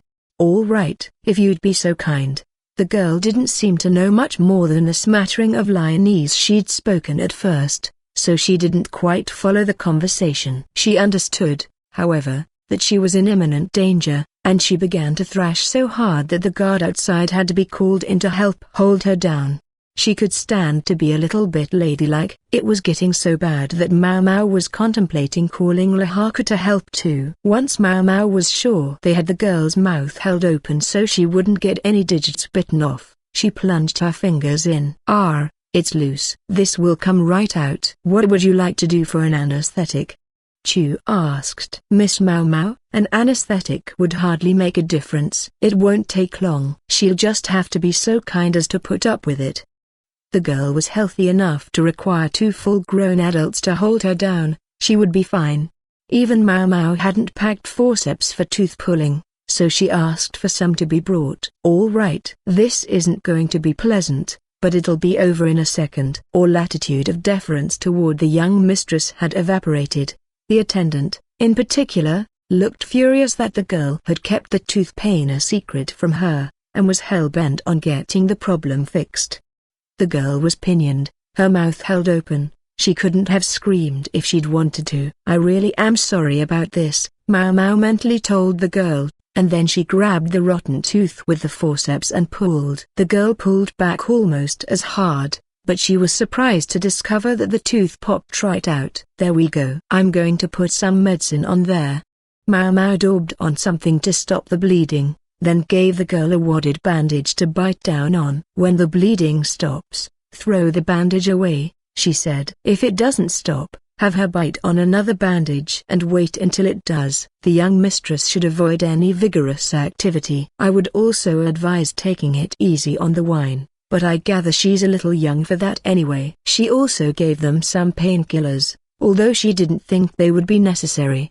The attendant and the guard both looked bedraggled, while the young woman was staring at the gaping hole in her milk tooth. "Judging by how many of her adult teeth she has, I'd say she's about 10 years old." Maomao gave them the medicine and a written sheet of instructions, then got ready to go home. "Amazing. I knew I was right to ask you," said Hulan. Maomao could practically see him rubbing his hands obsequiously. "When they first told me to find a female physician, I didn't know what I would do." "Yes, it must be difficult in the western capital," Maomao replied. In light of what she had learned, she suspected it was the young woman who had requested the female doctor, something she had assumed they wouldn't be able to find anywhere around here. One more strategy for concealing her bad tooth. These brats. No end of trouble. With the job successfully concluded, Maomao was back in the medical office. "Great. That's it for us," Chu said, trotting away with her bariu basket on her back. "You know, what was he even there for?" Lehaku pondered. "Search me," replied Maomao, who still worried that the basket looked pretty cramped. "Well, nothing to do but get back to work." Age, 12, 13. Possibly a bit younger. Platinum hair, blue eyes. "What do you think? Ring any bells?" Chu asked her husband in his basket. "One." "Just one?" But what? That person is a boy." "Huh, huh." Chu pictured the girl with the rotten tooth. Yes, at that age, a child's gender could still be concealed. If it were a boy, who would it be? There's a nation that's part of Hokuren, the kingdom of the Ri people. I believe the fourth son of their royal family matches that age and description. I recognized a few of the words the young mistress used while they were holding her down. They were oaths in the Ri language. There was a tendency in Li to lump together every country in Hokuren, to the north, and view it as a single entity, but in fact it was the name for a collection of different nations. There was also a tendency for people to think of Chu's husband as nothing but feeble, but he was by no means incompetent. Baryu's job was to look at every scrap of paper that came to the Moon Prince, and to understand even those things that escaped the prince himself. Now, why would someone so important stay put in the western capital instead of going home to his country? It's like a little mystery. I only pray that it's not really him. My stomach hurts.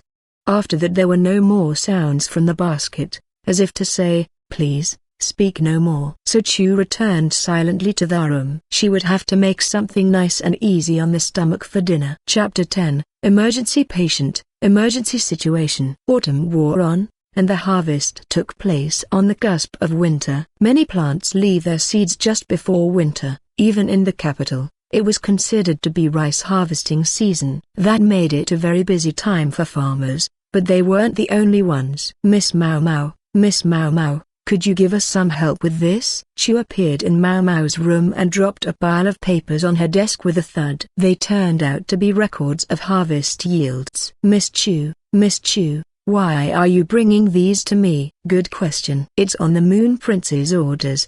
He said, is there no one who's good with numbers?" "There's simply too much of this, so I took some of them." "It would be very convenient if Lahan's brother's brother were here, but he's not, so you'll have to do." "Lahan's brother's brother?" "That would work out to Lahan." Voicing such elaborate quips seemed like too much work, so Maomao let it go. "So you came to me instead," she said. "You know I have other work to do, right?" "You mean growing your herbs? Or do you mean mixing the medicines and pressing them into little balls?" "There are a million people who could do that, Miss Maomao, as long as there's nothing only you can handle, sewing up wounds, treating illnesses of unknown origin, maybe surgery, then I don't think you have to work so very hard. I'm not sure that justifies dumping bureaucrats' work on me. There's no one else who can do it. You've got to pitch in." Chu drawled. "When it comes to arithmetical work, you have to have a certain amount of trust in the person you entrust it to, don't you?" "And do you?" "I mean, trust me to do it?" "Yes. These are all papers of decently sized necessity that I think should be just fine with you." "Could you please not call the necessity ... decently sized?" Why not?" Chu tilted her head, puzzled, but then she said, "I think it might be quite interesting to compare them with last year's harvest numbers."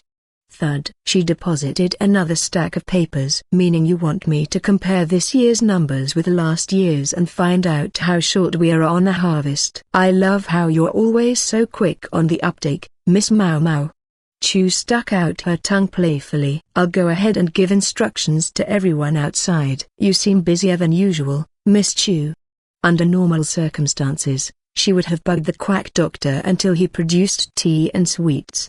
"Oh, Miss Chu is always busy." "I'm just busier than usual today since we have lots of important visitors." "Okay, bye." With that, she trotted out of the room. Maomao could hear her distinctive footsteps retreating down the hall. Lots of important visitors, huh? Now that Maomao thought about it, things had seemed a little livelier than usual. Jinshi had even called Lehaku away, so today they had only their rotating guard. A second guard had been added for the quack, and supposedly there was nothing to worry about. That kid, Gyoku-jun or whatever, occasionally glared into the medical office, but he didn't seem inclined to start anything. "I'm not against administrative work, but I don't love it," Maomao thought. In any case, though, these important visitors were no concern of hers. She would go ahead and do the work she'd been given. She looked at the pile of papers and put her head in her hands. Maomao just wanted to mess around with medicinal herbs. Why did they have to go and be short-handed? The most obvious thing was the catastrophic shortfall in the wheat harvest. La Han's brothers' potatoes were just a drop in that particular ocean. They would have to figure out how to get by on nothing but the emergency stores and whatever provisions could be sent to them. Think we can swing spreading about 80% of this around? I just don't get it, Maomao muttered to herself. A proverb held that one should eat to satiety, never to fullness. But to ask those who are used to being full to leave their stomachs partially empty was to invite discontent. Meanwhile, when supplies were unreliable, if some people ate until they were full, others would have to go even hungrier than usual to make up the difference. The poor and their ilk might be able to fill only half their stomachs. They were the ones who would starve first if there wasn't enough food to go around.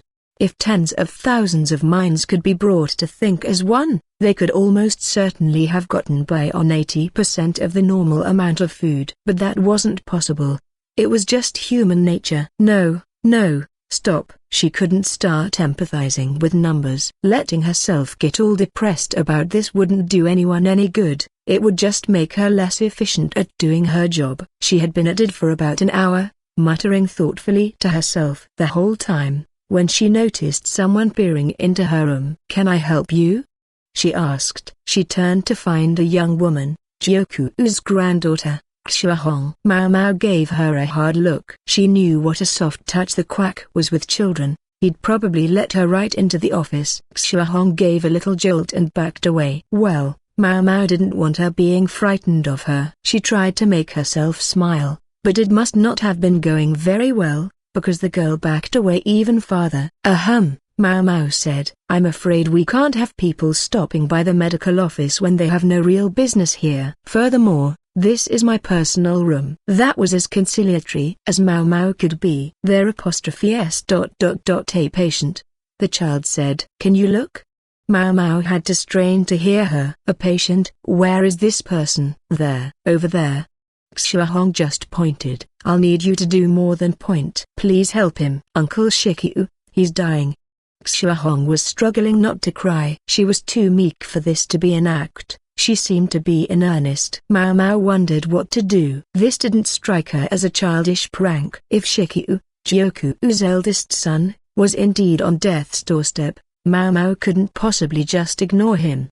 But then, someone as important as Shikyu would obviously have a doctor already attending him. "Tell me something. Why did you come to me?" "There are plenty of other doctors, right?" The confusion of the days immediately after the swarm was long since settled. Reprehensible though his behavior might be, there was no way a physician would refuse to see the son of the late governor. And Maomao couldn't imagine any reason a female attendant would be required in this instance. Most of all, though, she wondered why it was Xiahong who had come to call her uncle. "Uncle says that if a doctor sees him he'll be killed." "Killed?" Now, that got her attention. She came out of her room. The quack was drinking tea, too lonely drinking by himself. He'd given some to the guard as well and induced him to sit down. The other guard remained standing outside the door of the office. Lihaku, of course, wasn't there. "The east side window is hanging open," Maomao observed. That was in the guard's blind spot, and the quack wouldn't have noticed it if he'd been looking right at it. The child seemed to have sneaked up to Maomao's room. Her only real obstacle would have been the guard drinking tea with the quack. But if she could get by him, she would be home free. Maomao glanced back at the papers on her desk. "I don't think a kid could make heads or tails of them," she thought, but just for good measure, she swept them together and stuck them in a letterbox, which she put in a drawer of the desk. "All right," she said, turning to Xiahong. "You said he'd be killed." "What do you mean?" The girl didn't say anything, but was clearly avoiding meeting Maomao's gaze. She'd come to the apothecary because there were no other doctors they could rely on, but in her own childish way she was trying to decide how much it was safe to say. Frankly, Maomao was starting to hope that this was just a prank, because if it was real, Maomao actually knew very little about Shikyu. Politically speaking, She didn't even understand what his exact status was, or if he was friendly or hostile to the central government. From what Chu had said, it sounded like it was best not to have too much to do with him. In short, the smartest thing for Maomao to do at that moment was ignore the kids babbling and just do my darn work, or so one might think. Yet at the same time, she feared to imagine the situation in the western capital if Gyokuen should perish so soon after Gyoku-ou. And then there's another problem, namely, that Maomao wouldn't be able to sleep at night if she knew she had let a man die without even trying to help him. Knowing that good-for-nothing, he would probably whine and cry and try to get her to let him get away without paying for his treatment. She could just walk away then. All right, what do I do? Maomao fretted and wondered. There were three main possibilities. 1. What Gyokuen was telling her was either untrue or a mistake, and she was summoning a Maomao for some other reason. 2. What Gyokuen was telling her was true. There had been an attempt on Gyokou's life, and with no one else to turn to, Maomao was the straw Gyokuen had grasped at.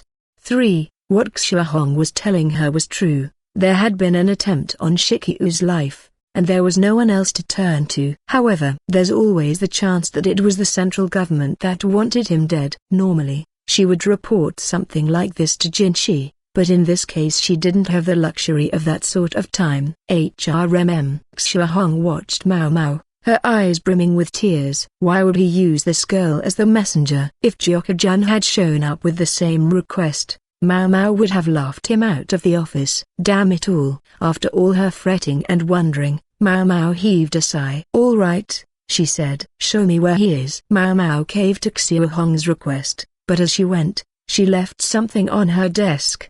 A wooden figure of a masked owl that Chu had carved in a free moment.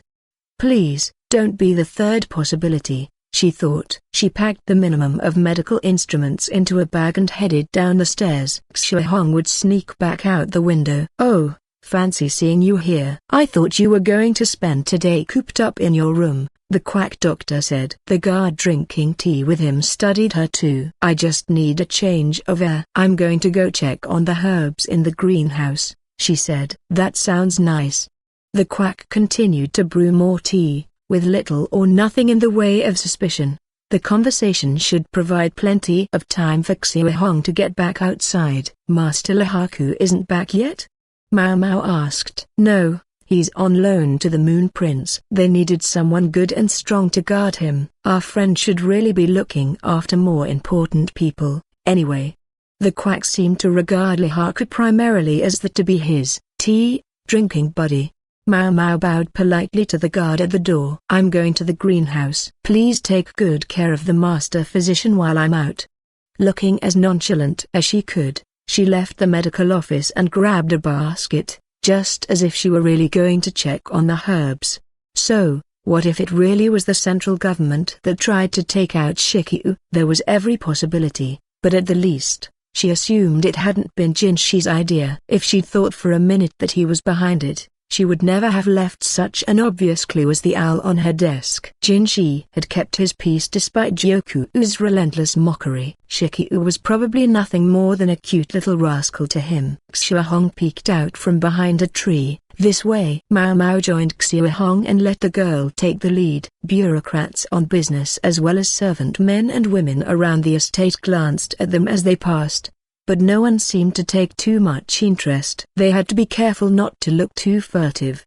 They would look more like they belonged there if they, well, acted like they belonged there. This is bad for my heart. Gyokuen headed for the door that led from the main house toward the administrative office. Maomao thought she might open it and go right in, but then she veered to one side. This way, she said again. They followed the fence that enclosed the administrative office and the main house until they came to a wooded area. The trees were unusually large for the western capital, but they seemed to be less for display and more to block the wind. Maomao recognized the species, but didn't remember what it was called, which suggested it was neither toxic nor had medicinal properties. This way, almost hidden amongst the trees, was a small door, so overgrown with vines that it wasn't obvious at first glance.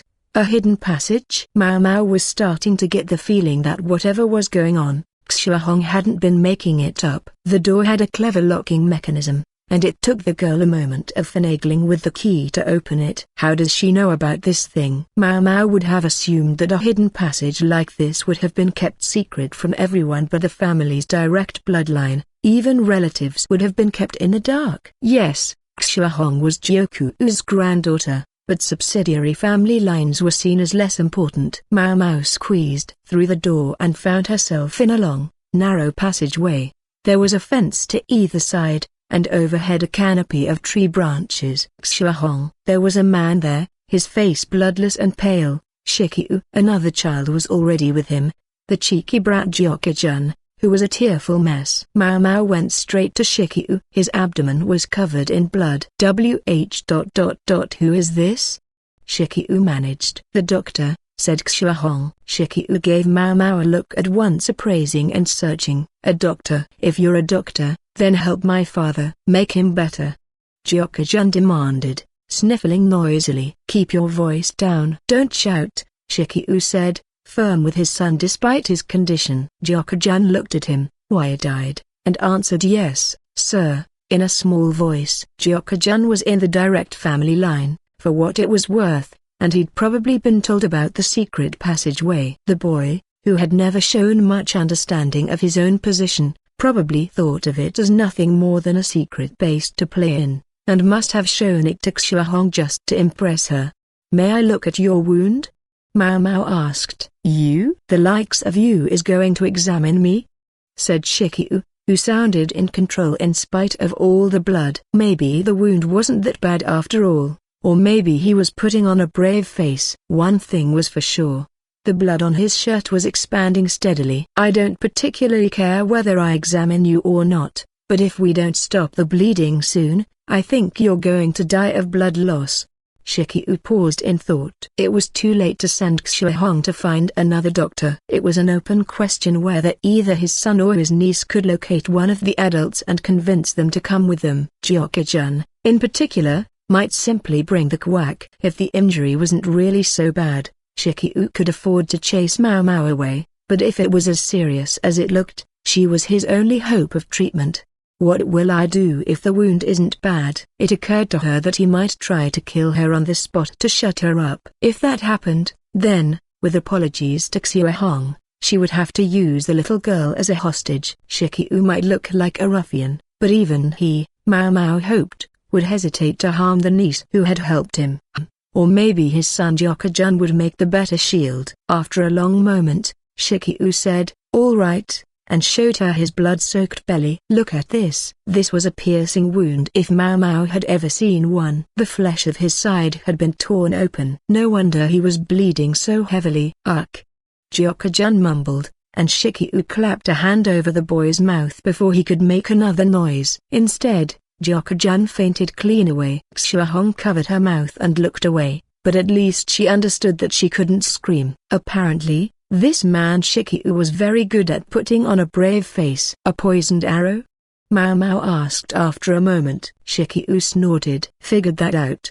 Did you? It looks like you thought quickly. How long was it before you were able to pull it out? Shikyu had been shot with a poisoned arrow and had torn it out himself. Just imagining it made Maomao a little lightheaded. Not even 10 seconds. Was there any pain, tingling or numbness? If you wait until you feel the numbness, it's already too late. So he knows something about poisons. If there had been numbness, it would have suggested the distinct possibility of wolfsbane, a powerful poison that could cause death in less than a minute.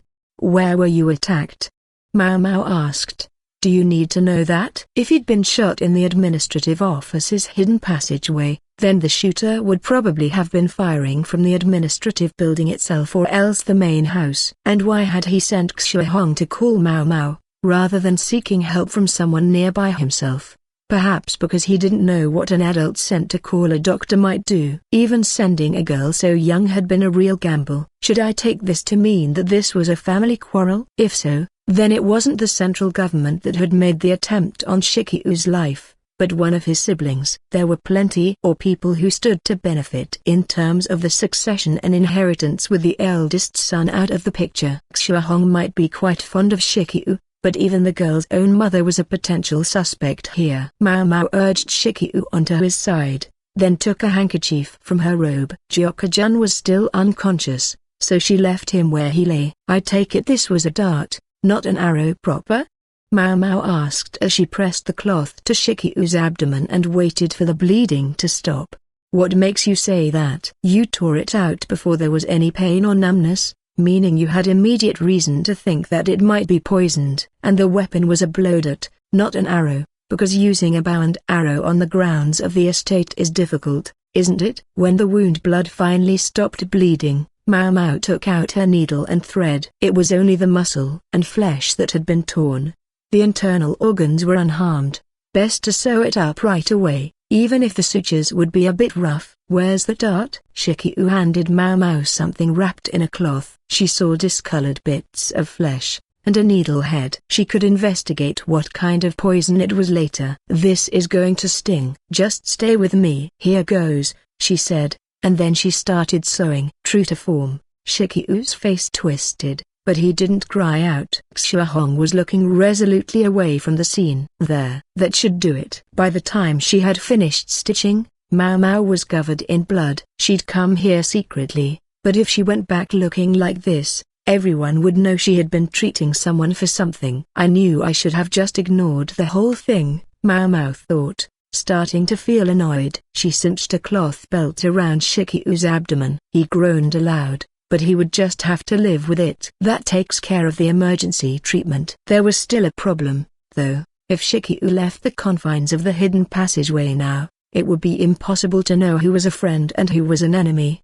Gyokujun was still out cold, and Shiki-u was woozy from blood loss. For the moment, Maomao decided to have a look at the dart, a long, thin, cone-shaped needle. "Can't tell what kind of poison it is." "You wouldn't know just from looking, of course." She could always prick her finger and see what happened. That would tell her a lot, but this was no time to be conducting human experiments. Maybe she could grab a passing mouse or something and give it a quick stab. The real problem was that her slapdash intervention wasn't enough. She couldn't just leave Shiki-u lying there. "The question is, how do we move him without being seen?" Maomao was still fretting over the question when there was a rustling in the underbrush. She turned toward the sound, startled. A face peeked out from between the trees. "What are you doing there?" the owner drawled. "Oh me, oh my, this looks very interesting indeed." Maomao only knew one person who talked like that. Chu clambered up the fence and looked down at her. "Huh, huh. So that's where you went. How did you find this place?" Maomao looked around. She didn't think she had been talking that loudly, but maybe her voice had carried beyond the passageway. "Oh, please. You, Miss Maomao, leave your work for a change of air?" "I didn't believe it for a second. I especially didn't believe you would leave such comparatively important paperwork behind."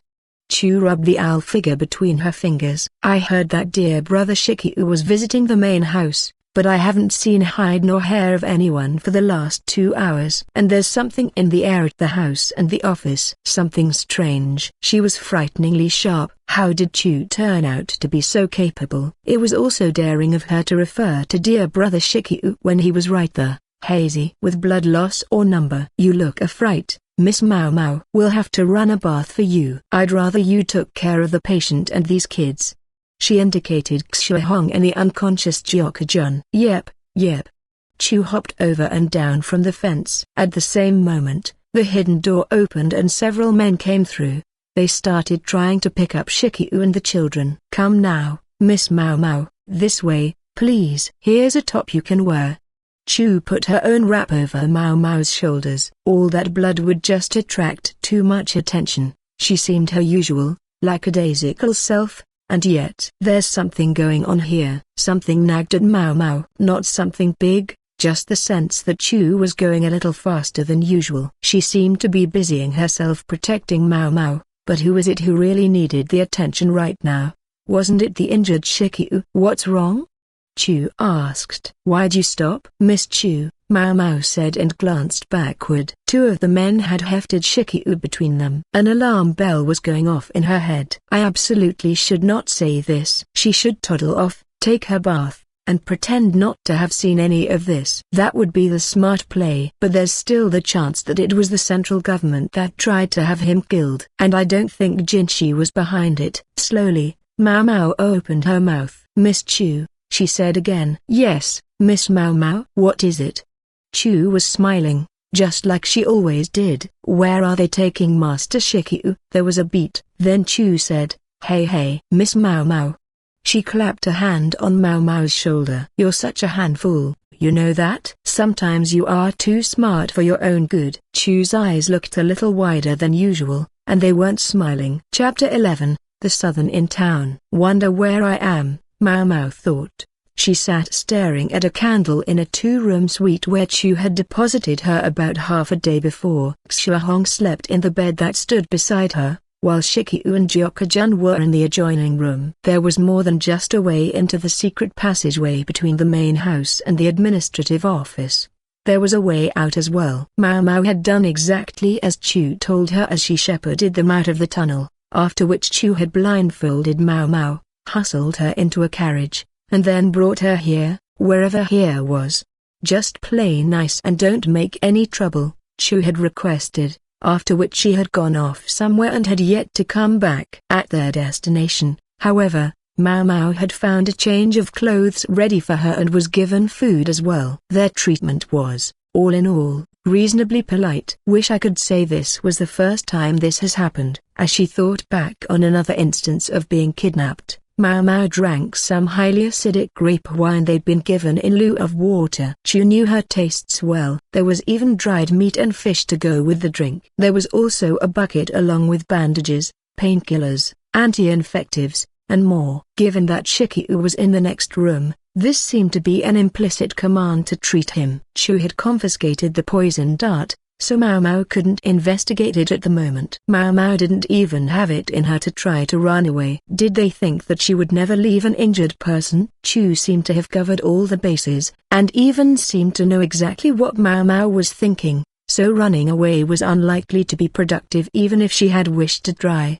"What do they want with us?" Maomao wondered as she gazed at Xiahong. The girl had followed them, albeit hesitantly. She had appeared quiet and calm, but her eyes were red and puffy. She had probably been crying, but as quietly as she could. Gyokujun had cried, too, but not quietly. The moment he'd regained consciousness, he'd set up a terrible racket weeping and sobbing. He then dropped off to sleep, but Maomao's ears still hurt from the howling. Really, the only thing for her to do was to get down to drinking in earnest, but she was seized by the impulse to take a moment and try to organize what she knew. First, she would bracket the question of Chu's motivation. There were simply too many possibilities. She would only confuse herself. If she was going to try to get someone's story, she should start with Shikyu in the next room, but unfortunately, he'd developed a fever from his wound and was out of it at the moment. She would have to wait until he was feeling better. Let's start with a simple question: where am I? Now that the children were asleep and things were a little quieter, Maomao took the opportunity to close her eyes.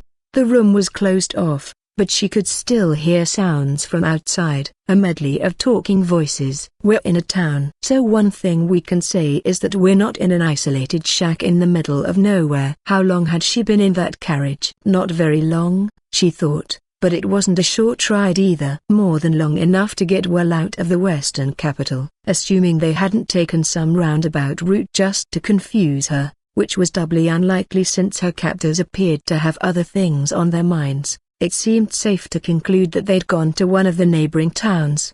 Their objective was probably to kidnap Shikyu. If they wanted him dead, she presumed they wouldn't have left her bandages and the medicines. If anything, this suggested a desire to protect Shikyu. So, do Miss Chu and Shikyu know each other? Are they partners, or at least two people who want the same thing? And why had they dragged Maomao along? Did they not care if she realized they were in cahoots? All right.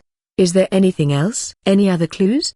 Besides the medical supplies and the food, there was an old book. It bore a design she only dimly recognized. But I've seen it somewhere before. Where? She made a thoughtful sound and opened it. It looked like a textbook written in Linese. It contained moral instruction and the teachings of great people. Is this some kind of scripture? So the book contained religious teachings, and that discovery led Maomao to realize where she had seen the design on the cover. It was much like the one in the chapel where Chu had taught her a prayer in a strange, foreign language.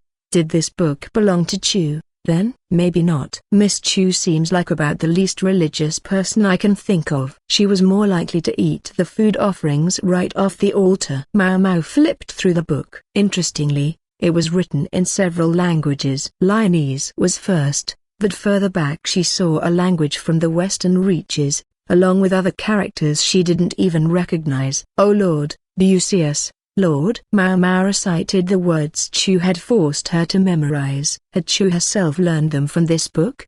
Doesn't feel very relevant right now. Maomao set the book aside and picked up some dried fish instead. She toasted it over the candle, then took a big bite. A candle's kind of an indulgence. Of course, if it was a fish oil lantern, I'd probably be choking from the stink. Maomao stopped and listened to the sounds outside. She focused on the cacophony of chatter, desperate to pick out a single subject of conversation, anything, but she couldn't. Which only made sense, because it's not Linese. There were foreigners outside. Maomao gave a great sniff. She couldn't be too sure, but she thought she caught a hint of salt. A town near the western capital where there were foreigners, and salt on the air. "This must be the southern in town," she said. "Exactly," said a voice from behind Maomao, startling her. She turned to find Gyokuen standing there, hand pressed to his side. So he was awake. His whole torso was soaked in sweat. The in-town to the south, this was where Maomao had come to treat the young woman with the rotten tooth. It was populated by many foreigners who weren't yet able to go home. Gyokou's color was much improved. The brute of a man came over and stood before Maomao, then grabbed the bottle of wine. "Don't drink that," she advised. "I'm thirsty." "Your bleeding finally stopped. You want it to start up again?" Alcohol encouraged blood circulation. Gyoku-ou put the bottle down, thoroughly annoyed, and instead drank from the earthenware pot of water in a corner of the room. He choked it down, wiped a few droplets from his mouth, then looked at Maomao. "I take it from the look on your face that you'd like me to explain how I know where we are. If you'd be so kind." Gyokuen had barely been conscious when they were brought here. He should be even less sure of their location than Maomao was. How could he be so certain she was right? "Did you and Miss Chu agree ahead of time that this was where you would come?" "Chu and I want the same thing." "So you're co-conspirators?" "Curse you, Miss Chu." Maomao had been sure she was hiding something, but she had never imagined it was a connection with Gyokuen. At least that would explain why she wanted Maomao to take care of him. "And what is this thing that you both want?" "Peace for I-sei Province." "I smell bullshit," Maomao thought, although it was exactly the sort of thing Chu would say with a joke in her voice. Interesting aspiration coming from someone who seems so desperate not to govern this very province. "Haven't you heard that everyone has a job they're best at? Get the right person in the right position, that's what makes things run smoothly." That was Gyokou's way of saying that he believed he didn't have the capacity to govern I-sei Province. Not that I can't see why he would think that. What she couldn't see was, "Why did you drag me along?" Not mine to say. You should ask Chu yourself." Gyoku took another swig of water, then set the dipper aside. He patted Gyokujun where he lay in the bed, and Xiahong too. "I've done these kids a bad turn," he said. "Yingxing must be out of her mind by now." Yingxing. From the way he said the name, Maomao surmised that she was Xiahong's mother. That would make her Gyokou's younger sister. "What about Gyokujun's mother?" "She'll be surprised, but she won't make a scene." Exactly the kind of bride they were looking for. Maomao tried to picture Gyokujun's mother in her mind's eye, but she could only summon the haziest image. The woman seemed little more than a silhouette. That's some way to talk about a woman who ended up going through so much. Maybe the marriage was a political match, but Maomao still felt a bit bad for the woman to hear Gyokuen talk about her like that. Once Gyokuen was satisfied that his son and niece were safe, he started going through the shelves. Maybe he was hungry. He found some flatbread and stuffed it into his mouth. He was looking pretty energetic for a man whose abdomen had been torn open. Maybe he was acting on a deep-seated instinct to replenish the blood he'd lost. The man lived up to his name. He was like a wild animal. "I think they'll be making a fuss over my disappearance too," Maomao said. It had been more than half a day since she'd said she was going to go to the greenhouse to get some air. Chu would have known what a disturbance would result from Maomao's abrupt vanishing. yet she'd brought her anyway. Why? That's a real shame. But it's not my fault. Gyokuen summarily disavowed all responsibility and continued turning the place upside down. He was rewarded with cheese and more dried meat from the shelves, so Gyokuen and Miss Chu had some connection. That suggested that it wasn't the central government that had attacked Gyokuen, but some other power. If the attack had come from either the main house or the administrative office, the chances that it was someone on the inside seemed high. And again, Chu had brought Maomao along with them. Was it to hide her connection with Gyokuen? No, number. That explanation felt so close, and yet so far.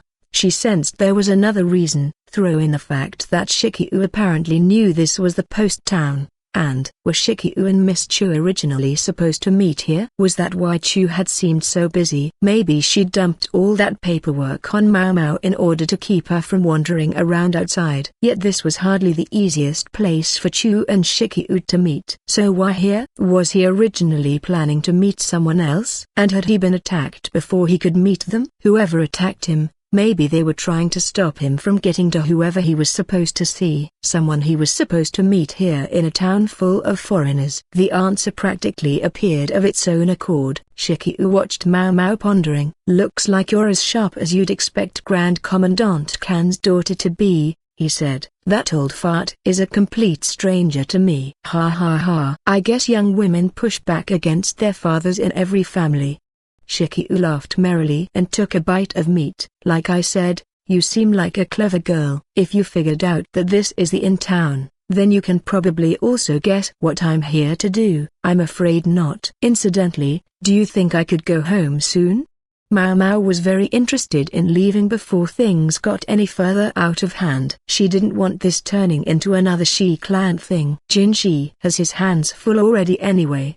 Don't worry. No one's going to hurt you. Anyway, just wait until Chu gets back. It won't be long. Gyokuen commenced eating ravenously, quite unbothered by Maomao's presence. On the cot, Gyokuen eyes drifted open. Uncle, oops, did I wake you? I'm sorry, sweetheart. You were hurt. Are you okay? I'm fine. I'm all better now. Thanks to you, I'm all right. Ha. And Gyokuen was too scared to move a muscle. Well, you showed him. He. Gyokuen patted Gyokwen's pale hair. We might not see your mum for a while, but you'll be with your uncle, and that'll be fine, won't it? Gyokuen thought about that for a second, then nodded. Yeah.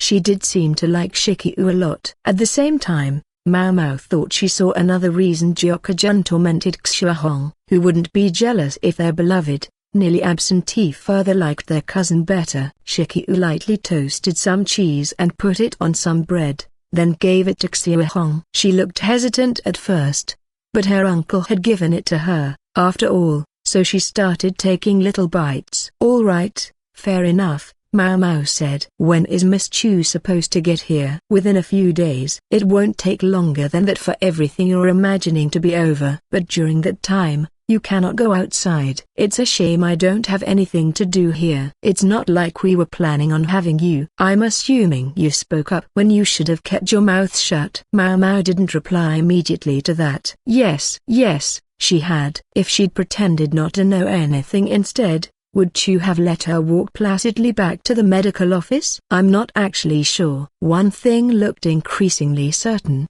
though. Chu had been acting with a great deal of freedom. Oh. She'd always shown autonomy, but she was Baryu's wife, so Maomao had always assumed she was acting more or less on Jinshi's orders. But she would never have brought Maomao all the way to this town if she was serving him directly. Whoever her boss is, it's not him. And there was something else.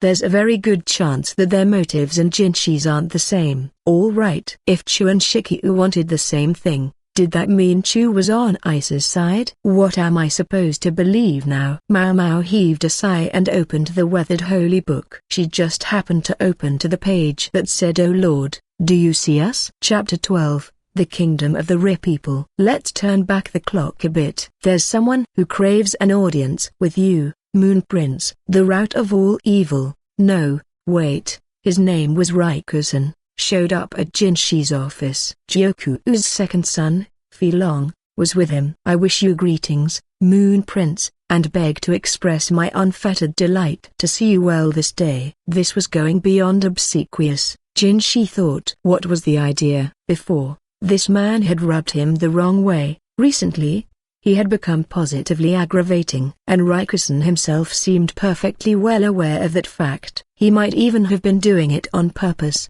He was also, however, capable of doing excellent work, so Jinshi had no intention of treating him dismissively. If he let his emotions get the better of him now, it would only mean more work for him in the long run.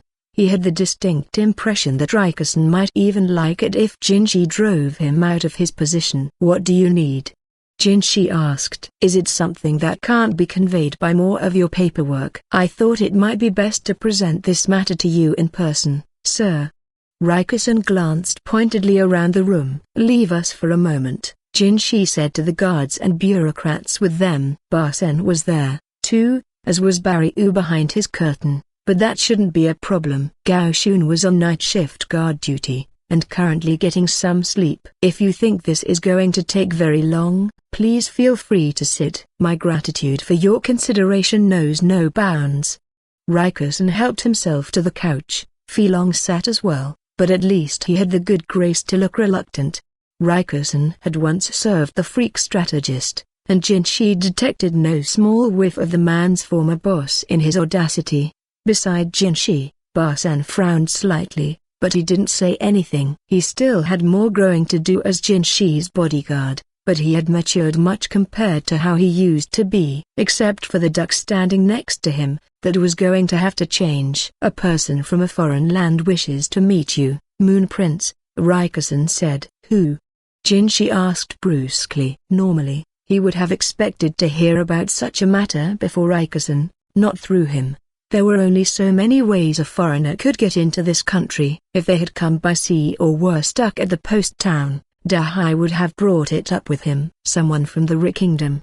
The Ri Kingdom? Jinshi unfurled his mental map. Ri was one of the countries to the north, just north of I-sei Province. In fact, it was part of the federation called Gyokuen. Gyokuen was made up of several nations, but practically speaking it was a single large country with several smaller satellite states. The kingdom of the Ri people bordered Li, so it served as a northern buffer with Gyokuen. Anyone foolish enough to pick a fight with Li would find themselves spending an inordinate amount of national resources to do it. At the same time, however, the Ri were menaced by Federation nations looking to expand their territory, so Li was forever having to reinforce their troops.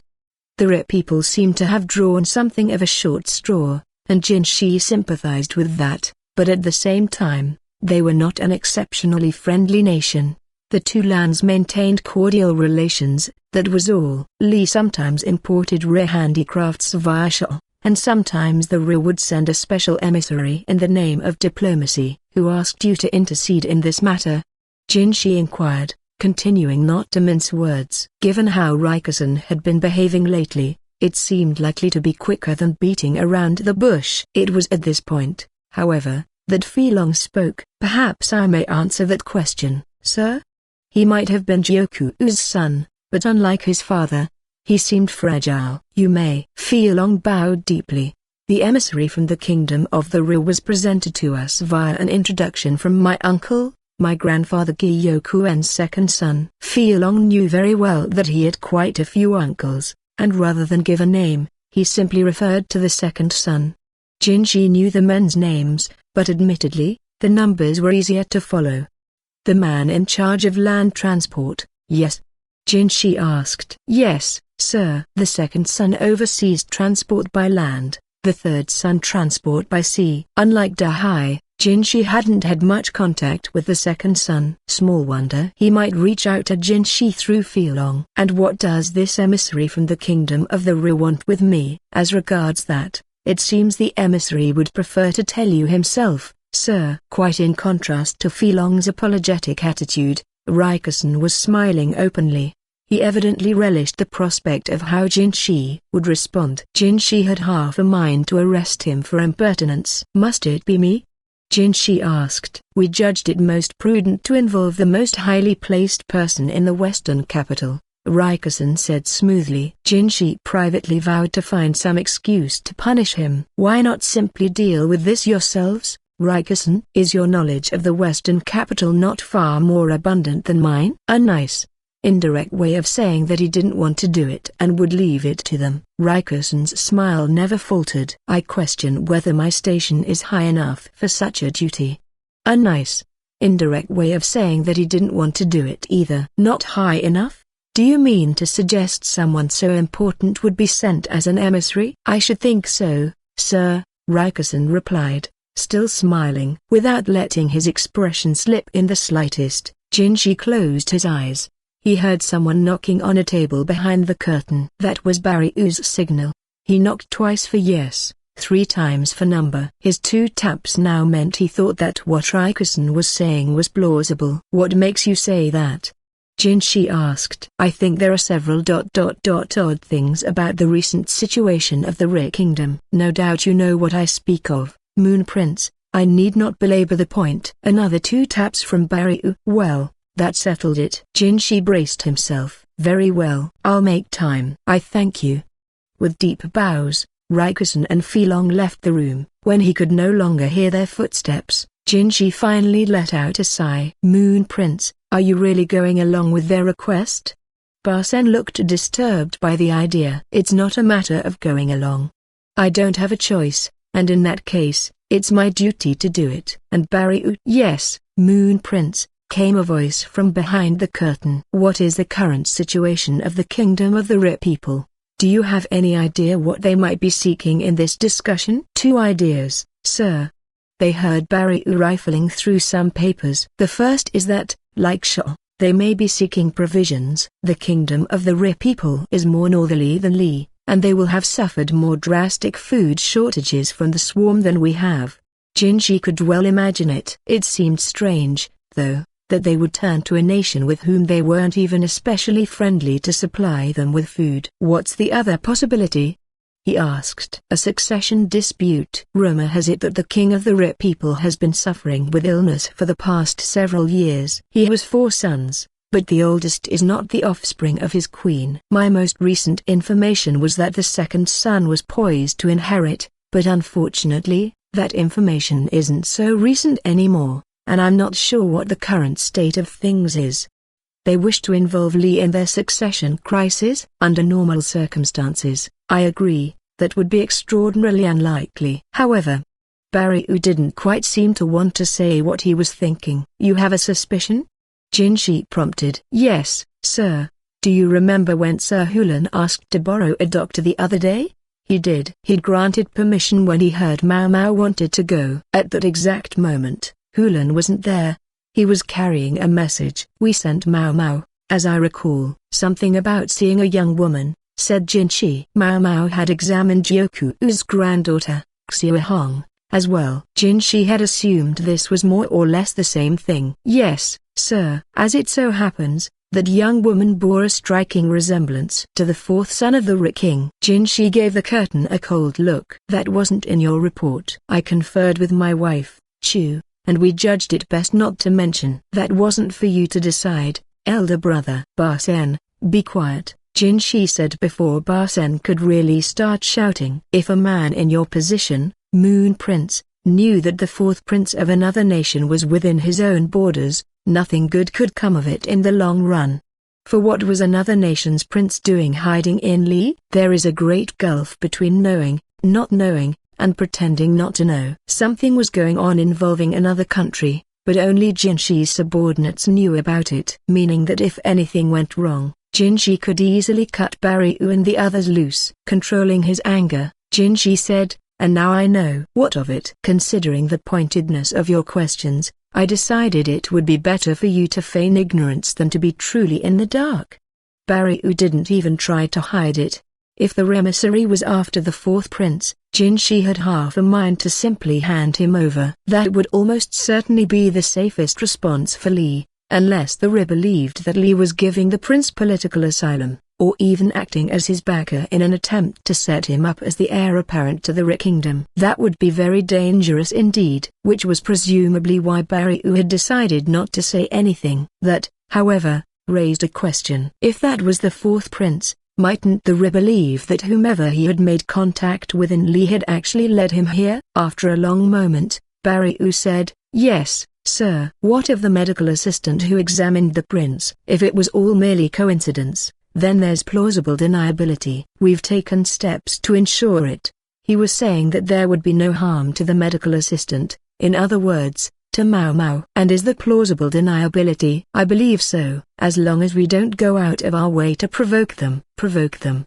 Jinshi muttered. Unfortunately, diplomacy offered plenty of opportunities for provocation. It was so often about tripping each other up, fighting to get yourself into the most advantageous position. It wasn't pretty, but when you were chasing your own country's advantage, it was easy to ignore the other party's feelings. And when a royal family was involved, nearly anything could devolve into war. Why did Hulan want this person examined? I'm afraid I have no idea. But he could have made any number of connections that way.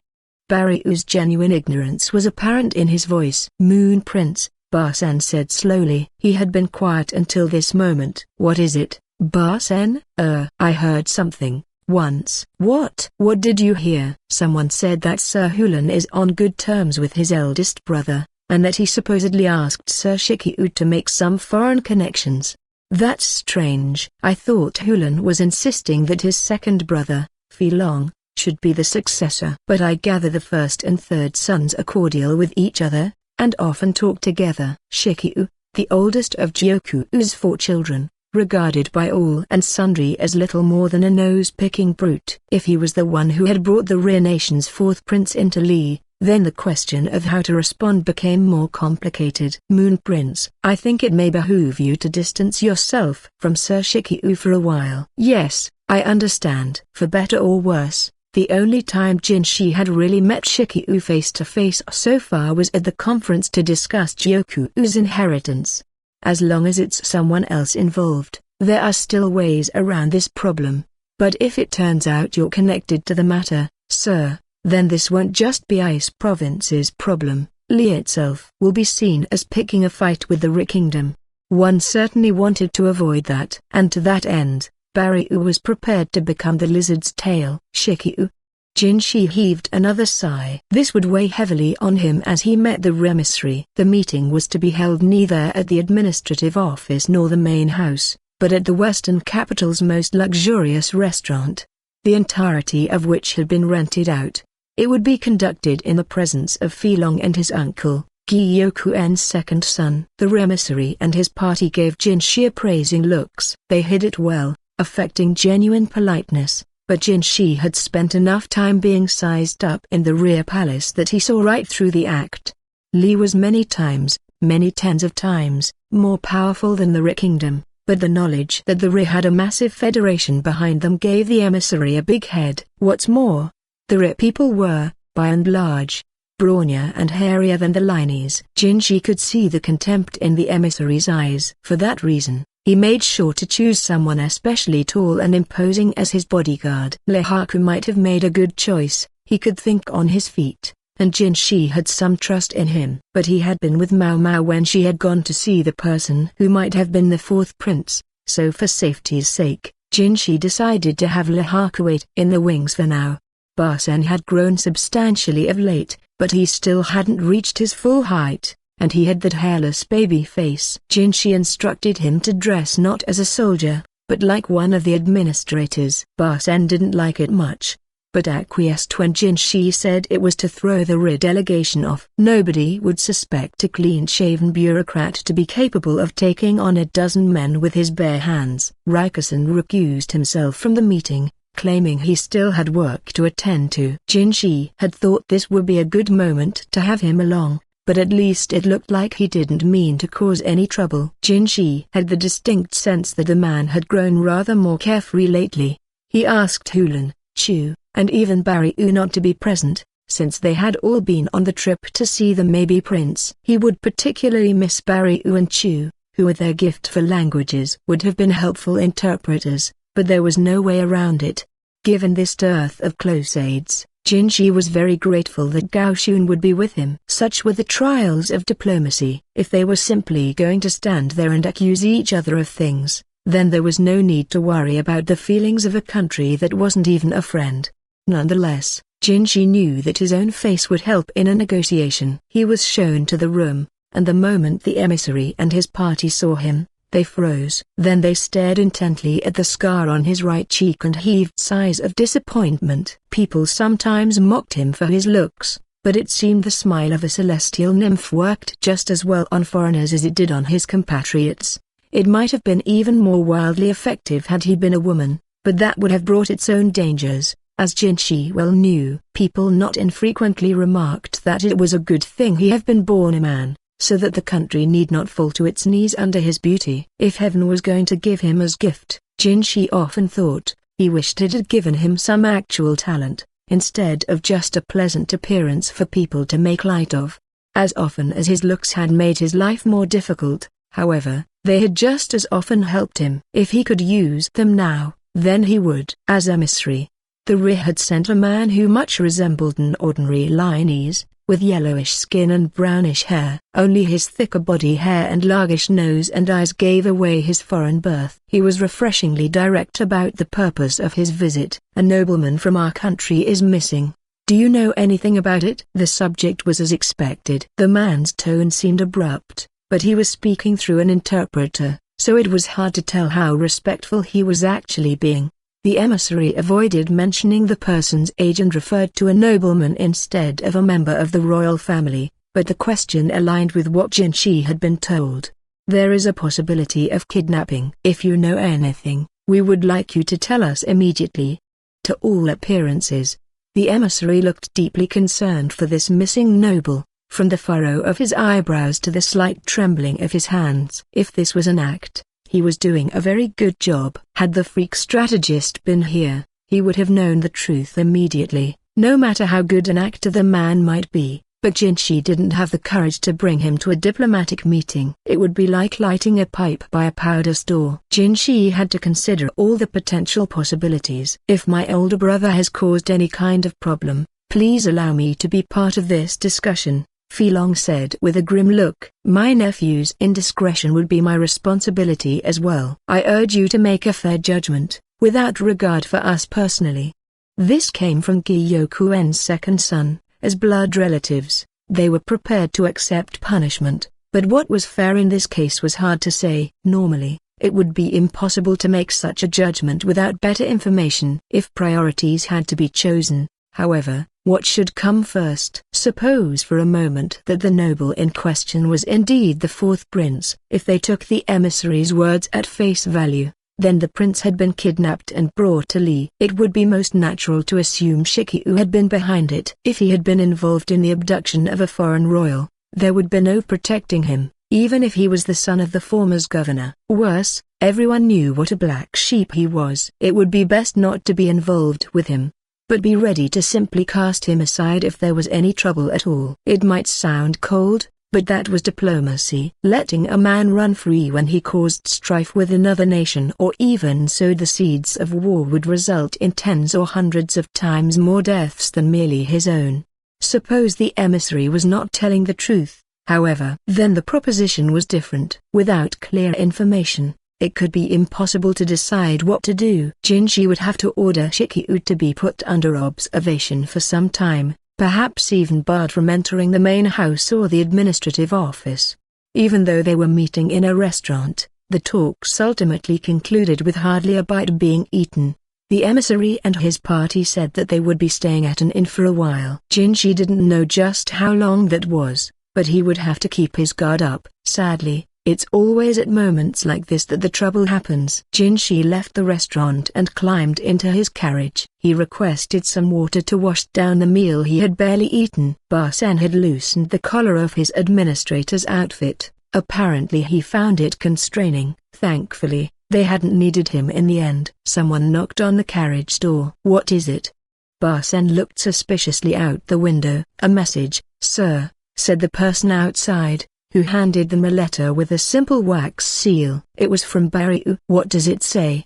Ba-sen asked Jinshi, who opened the letter and looked at it. He pressed a hand to his forehead. This is very bad timing. The letter stated that Gyoku-ou had appeared at the main house and insisted on coming in, until it became a fight. Why did the trouble always have to happen at moments like this? Jinshi couldn't believe it. And then he read the rest of the letter. Master Jinshi, you don't look so good. That idiot. That absolute idiot. Barryu informed him that Shiki-u had been wounded and run off, and that Maomao had gone to treat him. Chapter 13. The Byoshi. Maomao spent the next day treating Shiki-u, looking after Xiaohong, and disciplining Gyokujun. Frankly, there wasn't much else to do anyway. Even looking after Xiaohong really only entailed sharing some of the food they were given with her, making sure she brushed her teeth after they had eaten, and helping her bathe, although all they had was a washcloth. She was calm and surprisingly mature for her age. She could hardly have been more different from Gyokujun. He was the real troublemaker. Hey, you, how am I supposed to eat this bread? It's rock hard. Then don't eat it. Maomao took the bread off his plate and put it on a shelf where he wouldn't be able to reach it. Why, you jerk? What am I supposed to eat, then? You're the one who said you didn't want it. She tore off a piece of the tough bread and chewed it. Dad, do you hear how this woman talks to me? Hang her. I'm not in charge of anything, so I can't hang anyone, and besides, it's your own fault for not eating what you were given. Look, Xiaohong is eating her food. Oops. That's gonna backfire. Gyokujun thought he would find an ally in his father, but Shiki-u told him to be more like Xiaohong instead. The resentment would only make him bully her worse. He might be an irredeemable little shit, but Maomao thought the situation in which he was brought up had something to do with it. Gyokujun spent so much energy being angry that he soon got tired and fell asleep. Meanwhile, Xiaohong took advantage of the moment to cuddle up with her uncle. Uncle, what does this say? She asked. She had opened the weathered old scriptures and placed the book on Shiki-u's knees. It says shrine, he replied. It's the place you always go to pay your respects, Xiaohong. What about this? Now, this one. Uncle and niece seemed to have a genuine rapport. Xiaohong had seemed so withdrawn, but with Shiki-u she was friendly. As for Shiki-u, he worked hard to make sure his niece didn't grow bored in the cramped confines of their small rooms. Maybe he wanted a daughter instead of a son? Maomao wondered. She wasn't so boorish as to make the suggestion aloud. Instead, she pulled the covers up over Gyokujun, who lay flopped on the bed. Yes, some believed that a certain amount of harshness was necessary to raise young men, but that was only when their fathers were there for them. Good. How about we play marbles next? Yeah. They laid out some nuts and stones on the floor and flicked them around. It was a simple game, but Xiaohong enjoyed it. If Maomao hadn't known better, she could have taken them for an actual father and daughter. Maybe if he treated Gyokujun this way, she thought. Isn't Xiaohong unhappy to be separated from her parents? Maomao wondered, thinking that maybe the girl was tougher than she looked. She found herself thinking quite a lot. Given that there wasn't much else to do. The same man as always brought them their food. He doubled as their guard.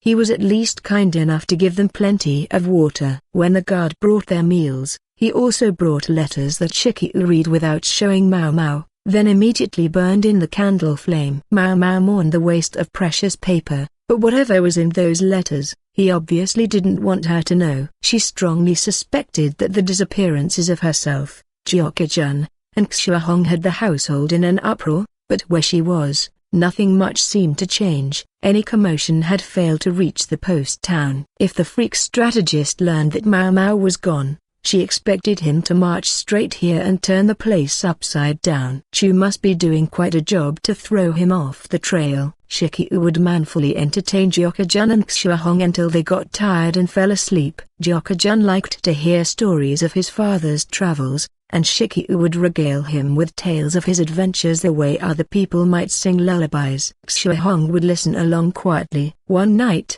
when the kids were soundly asleep, Shiki-u turned to Maomao. I know you've put together a lot of the pieces already.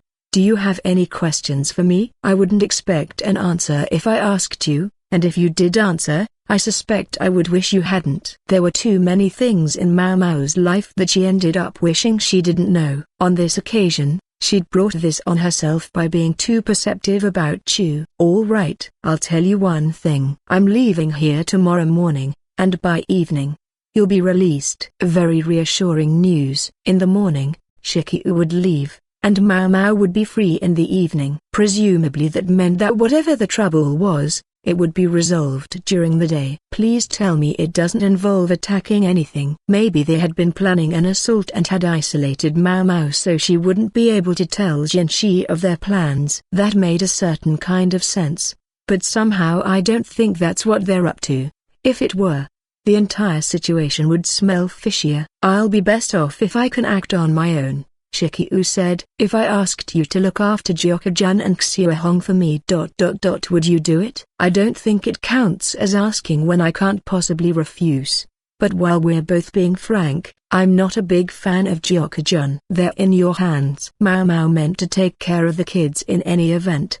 But surely she could be allowed a gripe. Gyokuen, she couldn't help thinking, was nothing like his father Gyoku-ou. Yes, they resembled each other in looks, and they each carried themselves with a certain heroism, but that heroic care came more naturally to Gyokuen. Gyoku-ou hadn't been born with it, it was something he had affected. For Gyokuen, that charisma came from within. Maomao could feel it. Yet this larger-than-life man was hiding something he was willing to hole up in a little room in an inn-town to conceal. Maomao had some idea what it might be, but to find out for sure would be immensely dangerous, and she knew it, so she didn't ask. Instead she said, as long as I'll be seen safely back to the western capital, I'll return to the main house with Lady Xiaohong. Then what do I do? I'm sure they're going to question me about this, but I have no idea what to say. Tell them the truth. Tell them that I was wounded, and you treated me. Say that you then accompanied me because I needed further care. That's all. And Gyokujun and Lady Xiaohong? She wasn't about to refer to the little shit with a respectful title. Just tell them whatever. Say they came with because they're so close to me. That would never work. Maomao just knew Xiaohong's mother was going to put the screws to her. She was going to need to think of a better excuse than that. I'm not so sure it'll work on Jinshi either. This was sounding like more and more of the headache with each passing moment. Still, if she could go back tomorrow, then that was enough for her. Nothing to do but go to sleep and wait for the next day to come.